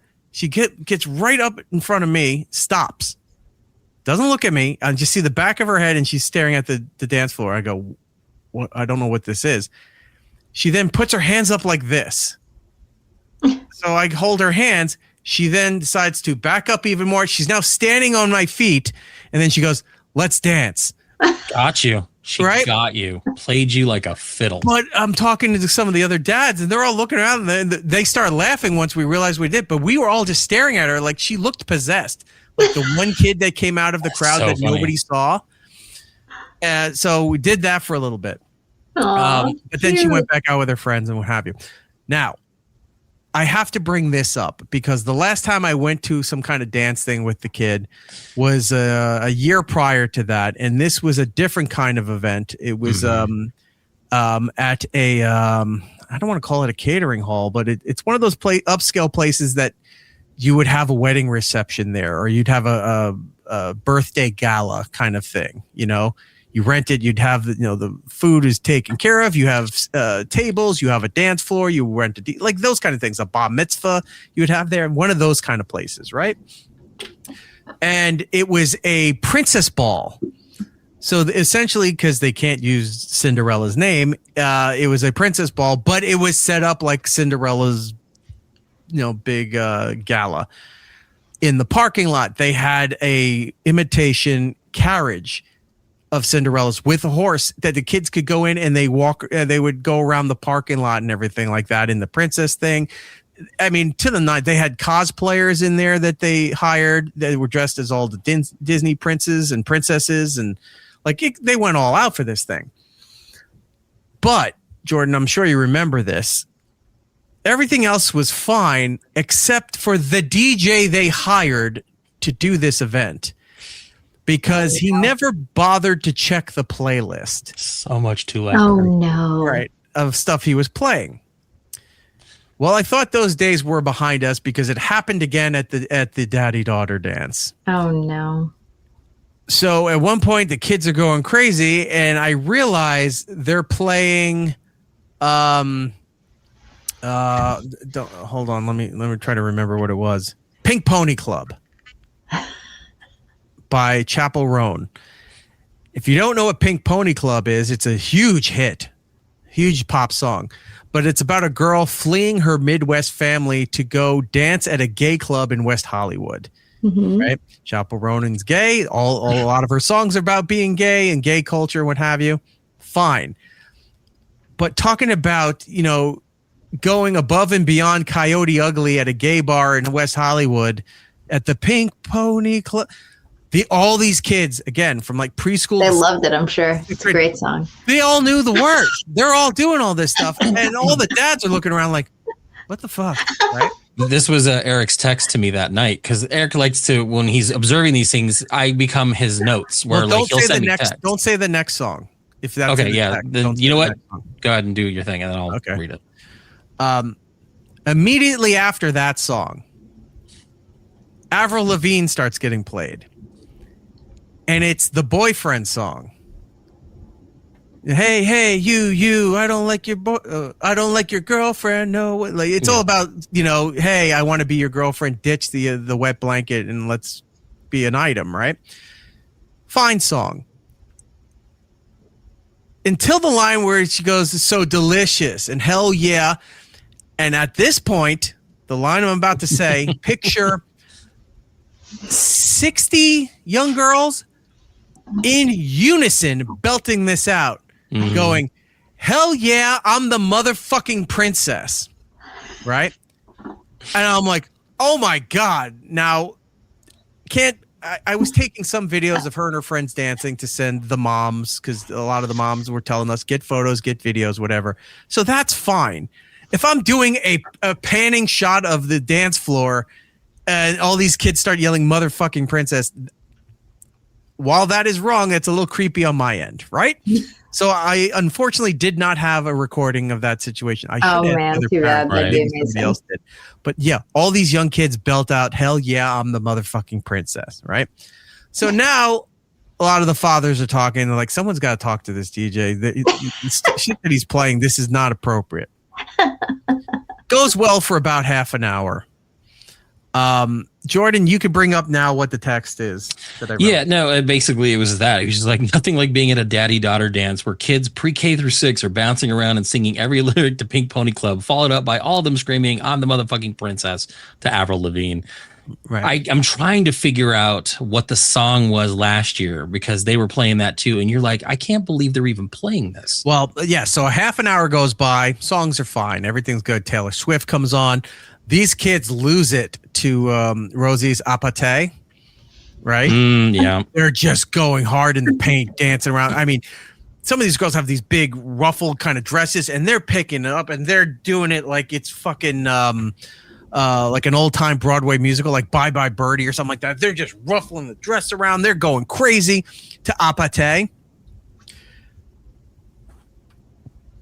Another Chappell Ronan song comes on. Hot to Go. Are you familiar with this song? I think that's the song they were playing last year, now that I think about it. Was it? Okay. Because you were not too happy about that the last time. Right. So the first line, goes in there. HOTTOGO. You can have me hot to go. Now the dancing with that is suggestive and making it look like I am down to fuck is what the dance thing and what the song is all about. You see all these kids doing the YMCA kind of thing with it, and then they're going like this. The hands are going down the belly to the hips, and there's gyrating happening. Somebody had enough, because after the chorus, it was the first verse of the chorus, that song immediately fucking changed. And I couldn't even see who was over by the DJ, but there was a bunch of people over there by the DJ, and that playlist got straightened out really quick. So I was like, oh my God, this is the second kids dance that I've been into that nobody bothers to screen the music. Nice. I'm telling this to our pal Dave Brody, right? He tells me one time with his daughter, they were at a school, some kind of function or whatever, and he starts to realize they're playing an uncensored version of Lady Gaga. And he goes over to the DJ and he goes, what are you doing? He's like, this isn't the radio version of Poker Face. He goes, yeah, it is. And he's like, this is the uncensored version of Poker Face. You can't be playing this here for underage girls and all this. What are you talking about? I've been playing this for months. He goes, put your headphones on and listen. And the guy listens and he goes, oh my God. And he pulled the song right away. He didn't know that it wasn't Poker Face, Poker Face. The album version goes, Poker Face, fucker face. And he was playing this at kids events and stuff. And until Brody went over there and said, pull this fucking song off the air. I mean, off your system here. What are you doing? None of these DJs fact check or screen the lyrics at least. It's one thing you're playing at an adult function. Who cares? Not everyone's going to like every song.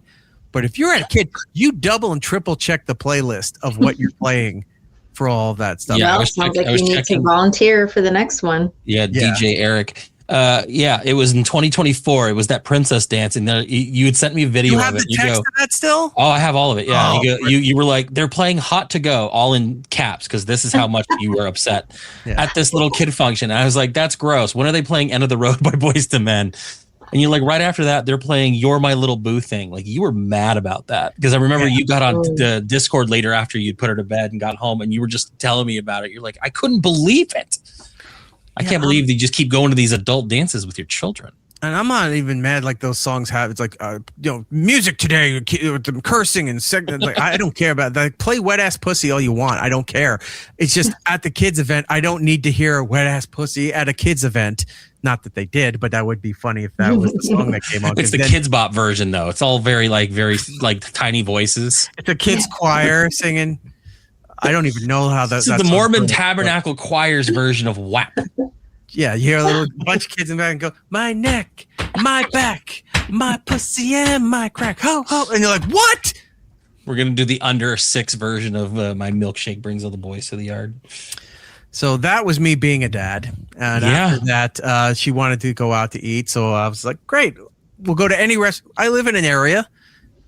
We're outside New York City, the Northeast here. We live in an area where you can find any food that you want, any restaurant at any time, whatever. She wanted to go for pizza. I'm like, we can go for anything. Oh, they'll go for just whatever they are comfortable with. Is that thunder? What's that noise I'm hearing? It's not on my end. Maybe an airplane? Well, there's an airplane that I can hear. Oh, it's an airplane. Well, she is in the attic. She's very high up. Whoa. Yes. Yeah. She's about 20 feet below where the planes come off. Flight path. You heard that. I didn't think it was. It did sound like thunder for a second. It was like rolling. So yeah, that was me being a dad. But then another instance of being a dad happened today, and this was a throwaway joke that apparently the kid did not shut up about at her school and her dance class today. No. So in her class, every now and then, if they do certain hit a certain achievements or whatever, they have some free time. The teacher will play music in class, right? Approved songs or whatever that's appropriate would play in there. Usually, the teacher tells me anytime these kids all hit that threshold of their achievements, they whatever their stars and whatever for the day, they're gonna listen to music. She goes, I can't tell you how many times I played that damn Golden song over and over and over, right? And I'm like, I get it. It's a big deal. The teacher said to me today, she goes, I have to ask you, because I picked her up, right? I got to ask you a question. That's never good. What did she do? Because that's what when the teacher is, I was like, what did she do? And she laughs and she's like, nothing. She goes, this song that she said you played for her.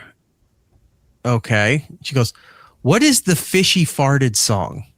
And I went, what? Oh my God, that was a joke.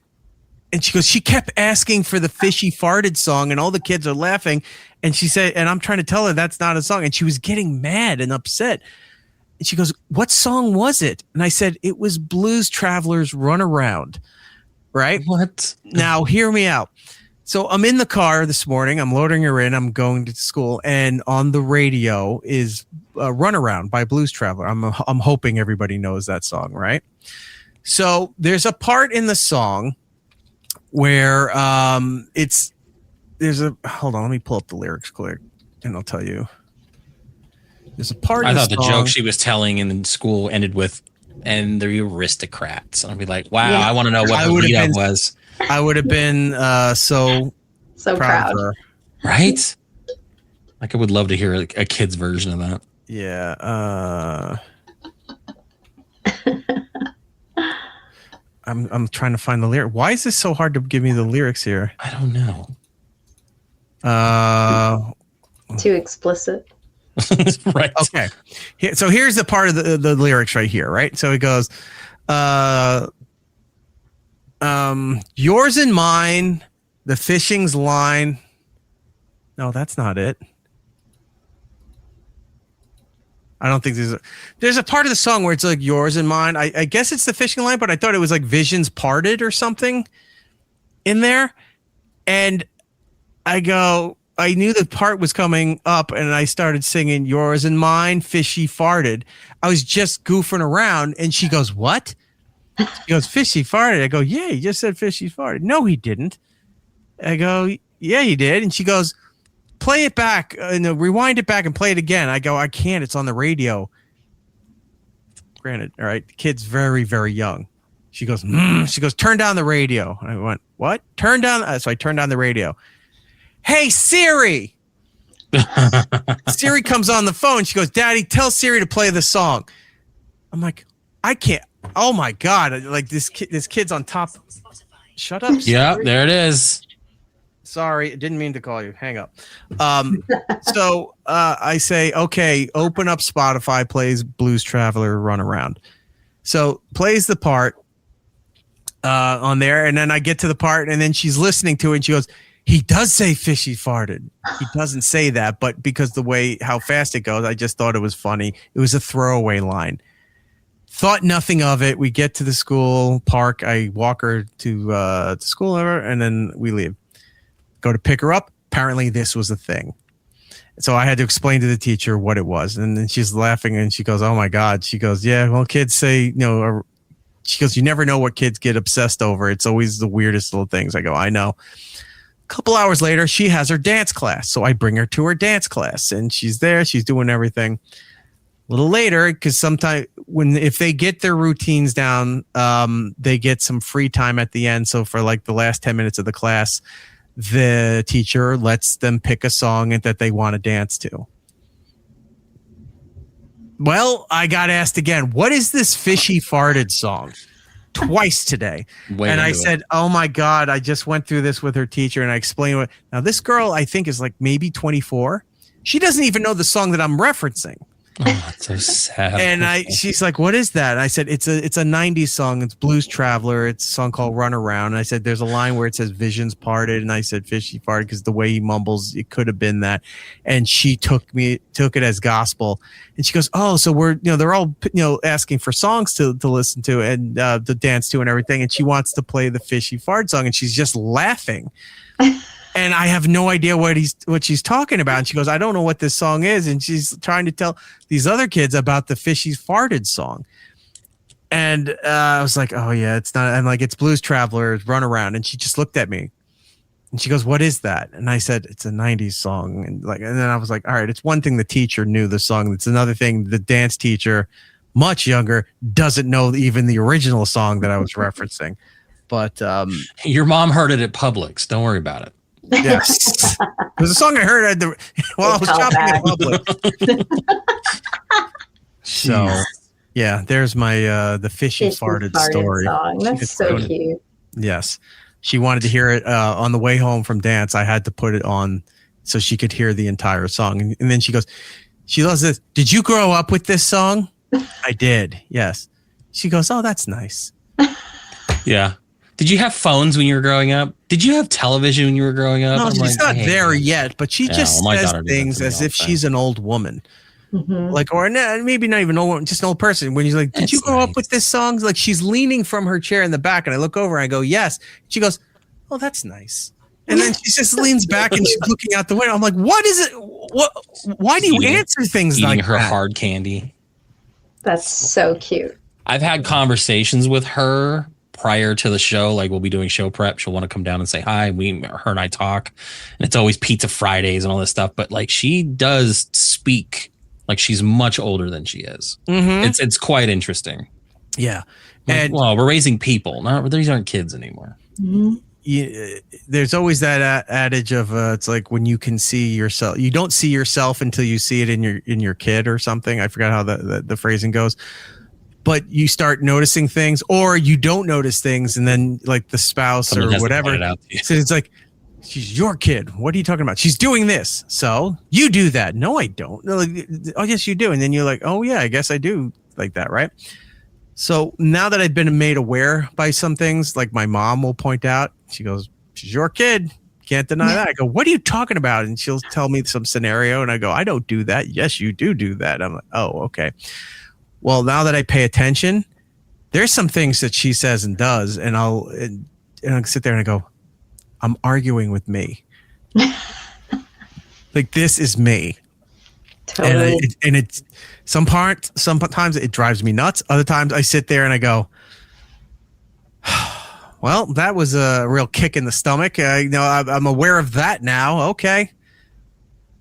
Maybe it's something to correct. Maybe it's not, but I recognize it in what she's doing. And yeah, she can be a bit of an asshole. And in the nicest way possible. Asshole.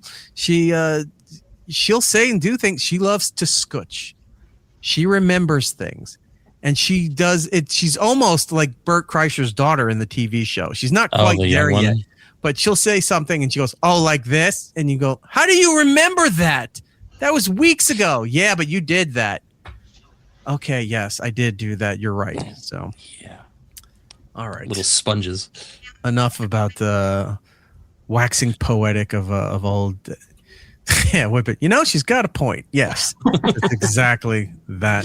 What's the worst is when they do something that is objectively funny, but you can't give in to it, so you have to like hold that laugh in, and you're in your head, you're like, "Fucking got me." Yeah. My son did this thing once. We were talking. It was like me, my daughter, and my son. We're just joking around, and like I like a good "your mom" joke, and then I'll go, like my son will say something, be like, "Your mom," and like he'll do something, and I said something like, "Your mom's alive," and he goes, "Yeah, but your dad's not," and I'm just like, "Fuck, he got me. You got me good." And he does like your dead dad jokes every now and then at me, and I'm just like, I can't fault him. He's dead. Like he's right. Yeah, but then Jordan at night logs into his fort crying and then fucks up everything he has going on there. And that'll teach you. It's like, what happened? I don't know. You got banned for something. Yeah, it's weird. Stop yelling at kids in the in-game chat, and these things won't happen. Something about salty language during February. No, you're out, gone. Pretty much. We had super chats coming in that I didn't notice was coming in there. Did. All Apologies podcast for $2. Hi guys, good friends with them. Eric goes through 3 shirts a show. Hi y'all. I don't think I go through 3. I have 2. Look at this one. Remember this one? Is that the one I sent you? Oh, nice. That is the one I sent you. Yes. That's funny. Yeah. From long ago. He went to Duran and didn't give me a T-shirt because he's selfish. Whoa. They didn't have any. Like I looked around. I wanted one for myself. Mm-hmm. All right. I would have definitely got like what is it the Nagel album cover. It would have been great. Is this coming in through both channels? No, it's when you did the other sound, it didn't come through. Like it was very far away. I thought, yeah. All right. Got to fix that. Another super chat coming in. There it is. There we go. Spillcaster with $5. Eric, I got a T on my house. Ooh. Fucking golfing or something? You think it's like Top Flight, but you're home? Nailed it. Good that the super chats are coming in, and hopefully you're hitting like and subscribe while you're watching this video here. Maybe you're going to go sign up for a membership. There's bonus material behind the paywall there. You get access to our archives. The Would You Kindly archives are also going in there, and a brand new bonus episode up there with Shuli joins us from the Howard Stern Show and the Uncle Rico Show, reviewing my first stand-up attempt. And I'm glad all that stuff's coming in because I just noticed that I had a private note from Jordan before the show saying I'm going to have to push the super chats because Daddy has a new collectible that he needs. Yeah. Did you see that thing? I did. I'm bringing it up here right now. This is something. Yes, it Jordan is. needs to buy this. Scroll down, click the one where she's holding it. Look how massive this is. Let's tell the audience what it is. Jaws vinyl designer figure by James Groman. It's the shark tearing through the shark cage while having the barrels harpooned into it. And if you scroll around at some of the accessories that it comes with, it comes with some body parts. It comes with Ben Gardner's head. Wow. It's awesome. And then there's a picture of a woman holding it. This thing is not tiny. Like this is going to take up some shelf space for me. Like right there. Look at the size of that thing. And she looks like she's at least 7'5". So that's huge. That's a big one. So yeah, I need another shark in my hair. Like it didn't have the license plate or the Kittner boys spilling out all over the dock. I actually have the license plate here somewhere, but I also have my Jaws popcorn buckets that you had sent me that I need to mount. I'm actually going to mount this on a piece of wood and make it look like it's like a trophy or something. Yeah, that's a good idea. Yeah, I take your word. I love for it. that. I believe it. That's pretty cool. How much was it? Oh God, what was that? Like $40, $30? Wasn't Not cheap. the popcorn, Eric got it. The toy we were just looking at. Oh, that's like $250. You can afford I know. it. It's chump change with all the money I'm racking in It's cheap for that. Yeah. Lego addictions, now more Jaws collectibles because that's what we need to waste our money on here. Fantastic. Love it. Oh, we got another super chat in here. Hold on. Anthony's here. I must have done something wrong. Compound Media, Anthony Cumia, $20. Do kids like any music these days that isn't on the verge of hardcore porn? Yeah, that is the problem. there was another song. Oh, it's a Sabrina Carpenter song. Is it that Man Eater one? That could be it. I know the Espresso one is about going down on her, and like all her stuff is like supercharged sex shit, but she comes off all like sweet and petite kind of thing. She just hosted the Muppet Show last week, the brand new Muppet Show that just came out. Right. And by the way, killed it. She fit perfectly into it was great. Very soft spoken, very nice, very wholesome with the whole thing. And then she goes out in a bedazzled towel, like she just got out of the shower, flips her towel off on stage, wearing some kind of specialty outfit, and then sings songs about guys being immature and irresponsible, but please continue to go down on me if you can. For your consideration. Yeah. I'm just hoping kids don't know what everything means in songs, because I remember being a little kid and singing songs that were inappropriate, but I had no idea what anything meant, That was something I noticed the other day. I was talking to my daughter, and even though she's 14, she's got the internet, she's got all her friends doing stuff, like someone made a joke and she didn't understand it. And I was like, oh, so you are still in the dark with some things. And it made me happy. Because that's going to go away at some point, and I'm just going to be like, I can't. Like we were watching Ace Ventura: When Nature Calls. I was hanging out with her Monday night, and we were watching that show. And there was that part where like he didn't want to like hook up with the native girl, so he's having a little fun time in the hut by himself and gets caught. And she goes, "Wait, what's he doing?" I'm like, "Oh my God, you don't know." Oh, thank God! I was so happy about that. Great. That's awesome. Then she takes his phone and she goes, "Hey Siri, what is he doing in the movie?" And then starts showing her and explains with graphs and other. I'm still learning what things mean. So, you know what I learned? Know at this point, there's no. You know what I just learned? I didn't know until the video we were talking about earlier that went viral, and there were a lot of comments from like horny men on there. Right? Boys have a penis, girls have a vagina. So we're gonna get Richard back on. People were writing smash, and I was like, oh yeah, nice. They're saying I'm a smash hit. Oh no, like you're a sensation. Oh Lisa, no, you're delusional. The other one that you might see, you have to look out for, and we do this to Rob every now and then when we'll post terrible videos. Just write would, as if like, yeah, I would, no matter what. I saw that. Yeah, you'll get a lot of those. The only other acceptable variation of smash, if it's not that she wants to have sex or whatever with her, it would be, it's like, this guy, all these people want to punch me in the face. Yes, they do. That's exactly what it is. Everyone just wants to show up. It's like a dunk tank. They pay $5, punch you in the face, and then they walk away, and then they go get a turkey leg or a corn dog, enjoy the rest of the festival. See, Hulk is my favorite character, and he always says Hulk smash. Maybe he was just having sex that whole time. Yeah, no, he was just horny.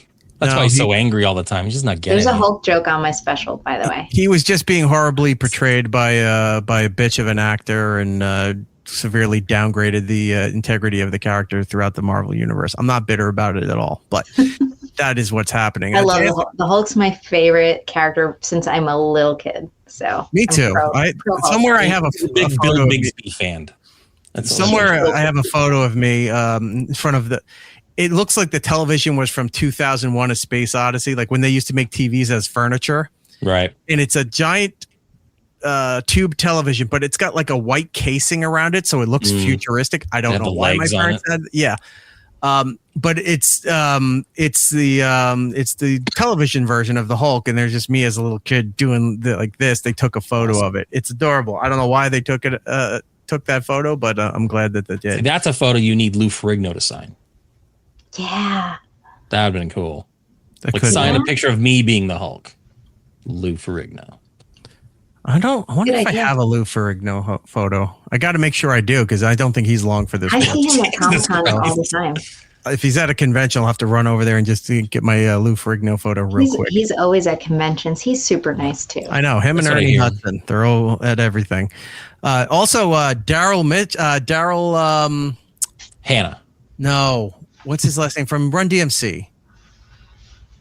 You know who I'm talking about. He's Yeah, I at know conventions all the time. He puts out comic books. He's everywhere. Like he just does conventions, and you're like, oh my god, one of the pioneers of rap is at this fucking low rent convention. But he draws a crowd. I wanted to go back real quick. What Ann had said about all the music being on the verge of hardcore porn and not knowing what songs were, because it's been that way forever. There's a lot of songs that are, if you're of a certain age, you don't know. But the shit my dad used to listen to. Not even like the doo-wop stuff, but like the other 50s to 60s stuff, the teeny bopper, I guess, kind of music, whatever. Like when you hear like what's that? Pearl Jam covered it. Last Kiss. Mm-hmm. It's all about your girlfriend dying in a car accident. Oh, right. There was another song that he used to listen to all the time, or at least CBS FM used to play. It was called "The Endless Sleep." And I had no idea. I just knew it had a weird kind of bass riff to it. But I didn't know until like my teenage years. It was a song about this guy's girlfriend drowning in the ocean. And every time he's by the ocean's mocking him, saying, I took your baby from you away. Yeah, he's like looking at the sea, and then the sea is calling back, I took your baby from you. It taunts him. Yeah. That is like, hey, I took your girlfriend, she drowned, and you're not going to get her back. And every time you're back here at the ocean, I'm going to remind you of the fact that your chick died in the ocean. Well, the creepier part of the song is that not only is the ocean saying that, he's hearing cries out in the ocean saying, come join me. Like as if the ocean's saying, come kill yourself.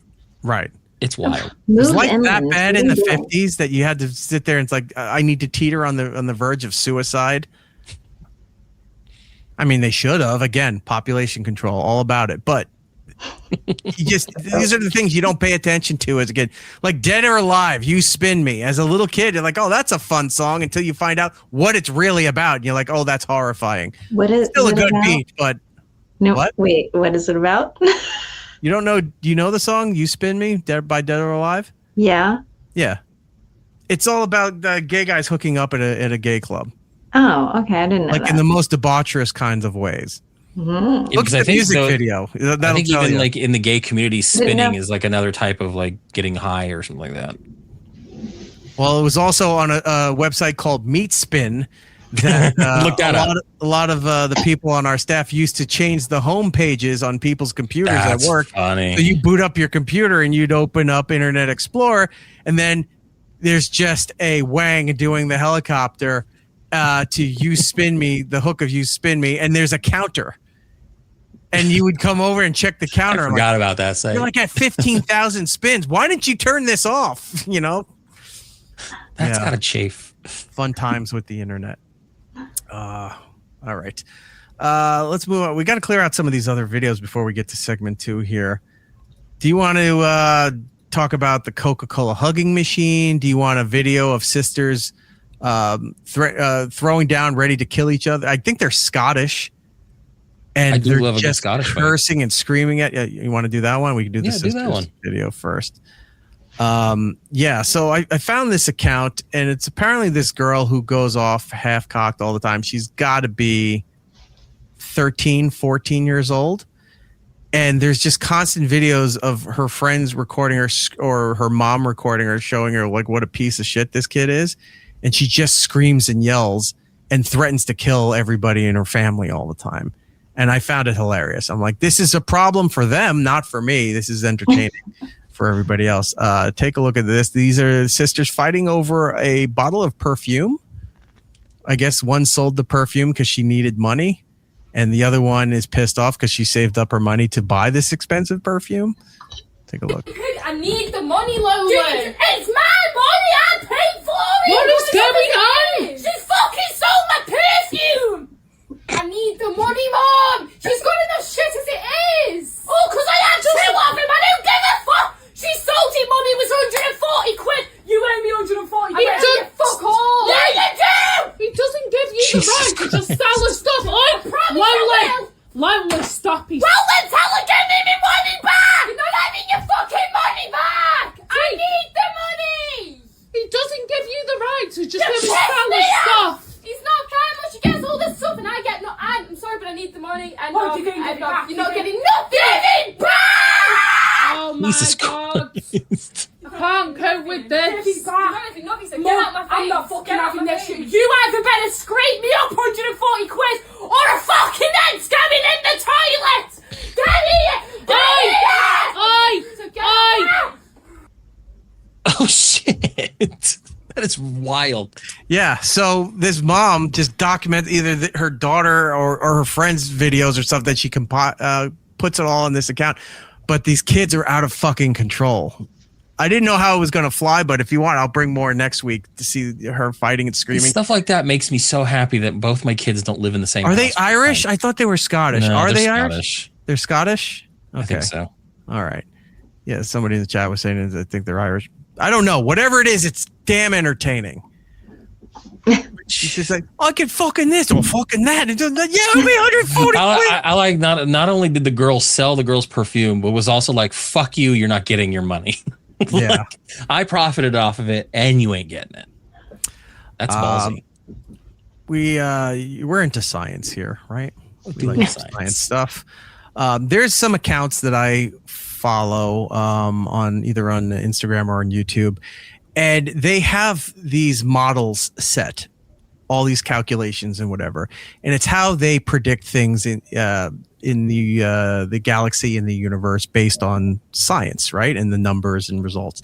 So they'll sit there and it's like, let's replace the moon with Mercury and see how it affects the Earth. So they make this. So they show you Mercury's in the moon's orbit, the density and the size change, how it affects the Earth and the tide, stuff like that. What if Jupiter was in the spot where the sun is? Like, they do all of these things, and they're cool videos because you're sitting there like, wow, awesome. This is fucked up, right? This one came around. I don't know if you were there for this discussion. I know Giddles and Matt were still on the show at Sirius when we were talking about this, but there was a South Park episode where they talked about launching a whale to the moon. Right, and at the end of the episode, the credits are going, but you just see an orca whale laying dead on the moon with the Earth in the background, and it's dead quiet, and the credits are going, right. And we joked when Powerball was really becoming more of a trendy thing back in the teen decade. We said, like, if won the Powerball, whatever, we're just going to start our own network, do all these other things. We are going to launch a whale to the moon. We kept saying that was going to be the thing we waste our money on. Well, this science channel decided to take that concept but reverse it. So when I saw this, I started laughing. I'll bring this to you here. They are going to show you what happens if you projectile launch a whale towards the Earth. Here it is. If we launch a whale towards Earth at the speed of light, let's get this started by grabbing a whale. Set it to the speed of light. Now let's launch it. A collision like this would create a planet-wide shockwave, vaporizing oceans near impact and throwing debris into space. This is really fictional, but it's a fun way to show how mass and speed multiply energy. You can see how South America is almost fully gone underwater. A month later, and you can see how Earth started to recover. Some ice started to form on Africa, but with 89% chance of life, we can say that Earth survived besides South America. Besides the whale. Yeah, but they do weird shit, and I'm like, this is what you should be watching. Right. I love these videos where they're doing something. It's like, what if we launched a Winnebago at the sun? Those kind of things, and they just have the math to show you and do it. What if Russia was really controlled by these people? What if you did like they do? Yes, there it is. The whale laying on the moon. That's exactly it. So fun. Yeah, I like those kinds of things. Those are fun. Let's do one more video and before we get out of here. Jordan, is there anything on the list that catches your eye? Let's see. What do you got? Trying to see if I had anything new that I just pulled that's... Okay, so that's food. So you know what? Lisa likes food. I like food. Let's look at some of the food ones. What's the Houston hot chicken at? Oh, so there's this company. I forgot the name of the chain. We'll see here in a second. That they took someone else's concept and decided to work it into an ad for their restaurant. And the way they did it is very misleading, but I have to give them credit. It's very creative direction to go. with all of this. Where is it? Houston Hot Chicken, I believe is the name of the restaurant. Take a look at this. Off the International Space Station, you might think you could skydive down to Earth. But the planet's gravitational pull means you would actually get stuck in orbit for years, since you would be traveling at thousands of miles per hour. Even the tiniest space rock would pierce you like a bullet. Now, if you somehow managed to dodge the debris, you would eventually get pulled back down to Houston, Texas Hot Chicken, where our delicious hot chicken sandwich is the real gravity and is impossible to resist. From juicy chicken tenders to flavorful loaded fries and much more. Yeah, that's awesome. Yes. So they find trends online, mimic them, and then it always leads into come down to Houston Hot Chicken. Good for them. That's really funny. Do the rest. I kind of want that chicken now too. I do too. I was craving some hot chicken. The show's been going on too long, and I'm hungry. I haven't eaten anything. Let's see. Indian food. No, Indian food sucks. Would you like to? Yes. Eat shrimp cracker. What is this called? Shrimp cracker cooking. This looks disgusting. I always love when you put these on here and then we haven't done them in a while, so you forget. I forget. It's new to me. It's new to you. Yeah. Here we go. Oh, I hate these.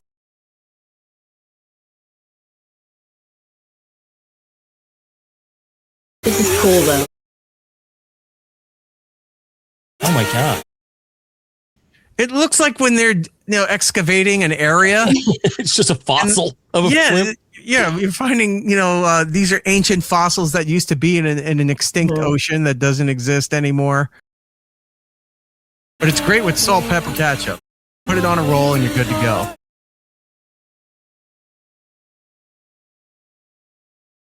go. So he just he hard pressed a prawn into squared it up. Is that egg or dough? I don't know.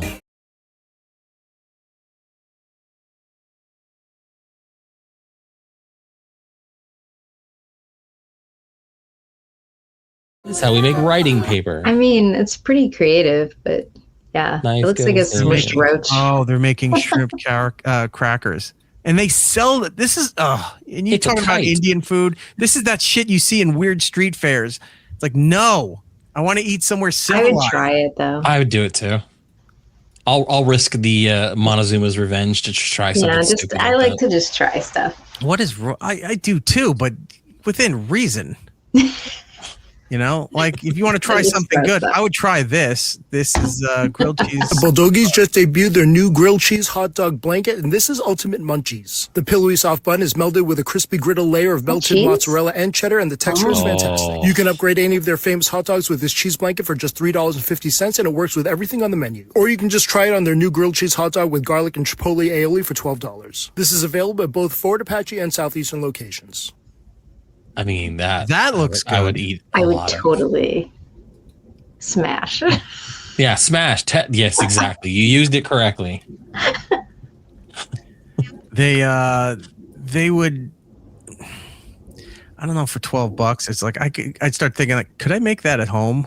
Of course, everything you see at any of these places, you can make it home. It's the laziness that stops us. Yeah, it's why I don't make it at home. No, it's also that I like money and I don't want to spend it on that. So I was like, you know what? I'll just make it at home. I'll try to mimic what they did in the video and do it myself. This is why I have high cholesterol. I don't know what this one is, but it's called Beg Pizza. Oh, I know what this is. They turned breakfast food into a fucking pizza. Okay. No. What part of this don't you understand? You get a nice little dough that tastes like biscuits, some white gravy, some sausage, egg, cheese. No. There's your breakfast pizza, Eric. Bacon, egg, and cheese pizza. Look at that thing, bro. You kidding me? Guys, today I'm going to show you how to make a bacon, egg, and cheese pie. Bacon, egg, and cheese special. Chris, New Year's here. I don't know what I hate worse, the concept or that he said special. It's only right, bro. Make a nice special. All right, Chris, we're going to start off with the dough. Zoom in. Look at this. Of course. Oh, look at this. Everything bagel seasoning. People drinking late night, right? Late night is nothing open. You just left the bar. You just left the party. You need something to soak up all that alcohol before you go to bed. I would smash the hell out of this. You go to the bagel store. You go, you know what I mean, corner store, the deli. You get a nice bacon, egg, and cheese. Whether you get it on a roll, you get it on everything bagel. Guys, it's only right. I mean, that's what these seeds are for right here. 100%, bro. Come on. It's only right, Chris. I'm going to start with the dough. Stretch. I'll give him this. Outside of the special, at least he's not going full cosplay Italian. Yeah, like the sandwich guy we watch. Yeah. Oh, the mutts and sandwich. The We cut up the mortadella. How you doing? Shut up. Cut your fingers off in the fucking thing there too. See, the thing I don't like about this guy's video is that he's not getting to the point fast enough. I don't want to sit here for another 15 minutes watching him roll this dough. Watching every step. Pop the shit out of it and put it in the oven. Yeah. Nice even distribution on the dough. No one cares about this Flour up part. the peel. Even distribution. Yeah. Little flip. Yeah, he's a distribution. Lay down this dough right on the peel. Nice big 20-incher. All right, Chris, I got my dough laid out. Now I'm going to start with a light base of mozzarella. Guys, I know bacon, egg, and cheese. He said it right. He didn't say mutts. This is not going to have mozzarella, but I'm going to add some American too. Most bacon, egg, and cheese aren't on pizza They're either. not on pizza either, but Chris, come on. It's a pizza. You need to have the mozzarella. It's only right. Just a little bit, right on the foundation. Chris. Oh, I fucking hate this guy already. He was doing so well. Can't be a bacon, egg, and cheese without the American cheese. It's only right. Is he using like fucking craft slices? We're gonna lay this out right on the foundation with even distribution. There you go. All right, Chris. It's like a dagger in my heart every time he does that. ShopRite brand cheese, because Kraft's a little too pricey. Sure, obviously, it can't be a bacon, egg, and cheese without the end. bacon, bro. No, I can't. You just hit it with an even distribution. Can't be bacon, egg, and cheese This is without going to be a bacon. bar bake. I'm going to put everything on top. Because, Chris, what I'm going to do is I'm going to crack the eggs on top. Me on a bacon, egg, and cheese. You could do it scrambled. You could do it, however you like. But me, I like a nice runny egg. So what I'm going to do is I'm going to crack the eggs directly on top. And so at least when it comes out, you cut the slice, it'll be oozing out. Ah, yeah. So it's going to be nice. Chris, a tiny bit more mozzarella, just to So that bind the egg everything. yolk is Very evenly little. distribution throughout the Most pizza. important thing, the eggs, bro. I'm gonna just start cracking these on top. Try and hit it with an even distribution. Stop! Stop! You got a bacon, egg, and cheese. We're from New York. You got to do the salt, pepper, ketchup, right? It's only right. Always. So you got to hit it with a little bit of pepper. How do you feel? Some people don't like the ketchup on with eggs. I got to do the ketchup. Listen, the last pie, everybody went crazy. I was putting the ketchup on it. Guys, you need the ketchup. It's only right. He's the bro. palate of a 5-year-old. 100%. Well, no, that is the way to do it. It's salt, pepper, ketchup, bacon, egg, and cheese on a roll or everything bagel. But I switched years ago off the ketchup to hot sauce. Right. Like a All right, real Chris, I got all the ingredients on the pie. Now we're going to do, going to throw this in. The key now is trying to put it in without making the eggs go everywhere, but you're a professional. It's no problem. All right, Chris, lay that down. Now for that guy, we'll give it, Chris, it's obviously not a palm. Like he shoved it into the ashes in the back. Get it nice and well done. Take it out and I'll show you the rest. I gotta say, I've had breakfast pizza before. I don't like any of what he just did. Like, for me, you get a nice dough, you throw some country gravy, you do the little sausage, you do some bacon, you do the cheese and stuff like that. You bake it. It's delicious. Put a little hot sauce on there. That's a breakfast pizza. But Shabba Doobie I noticed his necklace his too, necklace is a pizza slice. Ugh. I mean, I didn't hate the pendant. But that's what a girl wears. That's why I was like, I would love that pendant. You can get away with a crucifix, but if you got anything else, it looks kind of douchey. So look, I got a Trans Am because I got a Trans Am outside. I'm all about Trans Ams, and you're like, you're a douchebag. Oh yeah, you're a douche. You're a ditra douche. Yeah, he was a douche. We'll finish the food stuff here, and then we gotta take a break because we went really late. How long do you guys go? Do you guys 7 hours sometimes? Sometimes. Wild. Yeah. It's insane. A 5-hour, 2-hour show. Mixes the best of both worlds. What if you had an energy drink? I'm in. That brought to you, that unpacked all the awesome nutrients and power of seafood. To New York City, where you can get And I'm Push back Pop out. Sushi. This is Suka Sushi. They recently opened in the city, and they're making it easier to eat sushi on the go. All sushi rolls come packed inside a tubular container. You're also gonna get a stick of soy sauce, which doubles as a mechanism for pushing the sushi out the container and into your mouth. Remember the old Flintstones push pops? I was gonna say it's a push pop for adults. Yeah. Also gonna get a stick of soy sauce, which doubles as a mechanism for pushing the sushi out the container and into your mouth. I tried 4 rolls and I enjoyed all of them, but the EO and Philadelphia were my favorite. Would you eat sushi like this? No. No. No. I wouldn't eat sushi to begin with, but there's your answer. No. Yeah, I'm Nobody's not a doing huge like sushi that. person. Yeah, I don't get the people who like raw bar stuff, like they're just sucking down oysters and clams, and no thank you. Sushi's the worst. They're like, well, you haven't had the right. Again, it's another one of those things.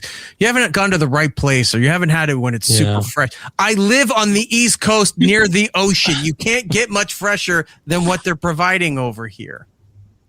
All right. I still need to get shrimp from the. Yeah, I'm not a big sushi person either. Once in a while, I'll do it, but not if I'm on my own picking out the restaurant. I was trying to think of other foods that would be terrible in tube form, and I just keep thinking of soup. Yeah. She's like, I'm trying to push soup out of here. I mean, it's so the same mechanism as the old Flintstone push pump, but the way it's coming out reminds me of like those fucking Jimmy Dean sausage tubes, when you're squeezing them out there and you got to chop them up evenly to have a real hungry man breakfast. That sausage is good though. It's a bit salty. Jimmy Dean sausage? Come on. Boar's Head makes a better sausage patty than that. Really? You and that boar's head of yours. Boar's Head is fantastic. I don't care about the listeria or anything else they have to offer that's going to, destroy the human race. I'm still all about it in a big, big way. Lisa, we do have to go to segment 2. We got to take a break. I know you got to get out of here, so let's throw it to you. Plug to your heart's content. Where can people find you? What can they watch? What do you got? Listen, my special just came out, Acute Crisis. It's on Apple TV and Prime. It is a pay-per-view. It's cheaper on Apple. It's $2.99. Give it a watch. I would love for you to hang on. The $2.99. Yeah, wait, hold on a second. The $2.99 version and the $3.99 version on Prime, that's for the SD version. So if you want to watch it in the 3:4 ratio, it's like, oh, look, there's an Instagram square. Oh, see, I didn't know that. Yes, you don't want that. You want to pay the $5.99 and get it in HD like a civilized person. Oh, I love you, Eric. But go ahead. Whoops. All right, do what Eric said. Just go find it. Terrible at plugging. Great plug. Yes. I love you. I love this show. Thanks for having me on. Always. Acute Crisis, available wherever you can get your comedy specials. Go support Lisa. She deserves it. She's been on our show for many, many years and is getting good. Finally getting her big push because Patton Oswalt was kicking her in the ass. It's like, you need to do something, and good on him for doing that. So, Lisa, thank you very much. Enjoy the rest of your time here in the frozen tundra of New York City. And go meet up with Giddles. Go to get some, have him make a sandwich and go to the I horror want that bookstore. sandwich. Yeah. Yeah. Jordan, Eric, thank you so much. I love you guys. Bye. Take care, on. There she goes. Go support her. She's adorable. All right. We do need to take a break. When we come back, what do we got for segment 2? Anything to highlight? We got some Olympic coverage. We got unfortunate passings of celebrities. We got a lot of video game news the week after we had a video game guy on. So we got some stuff. All right. Stuff, things, and all the news that's fit to print. We'll be right back. More. It's Eric Nagel. It's Eric Nagel.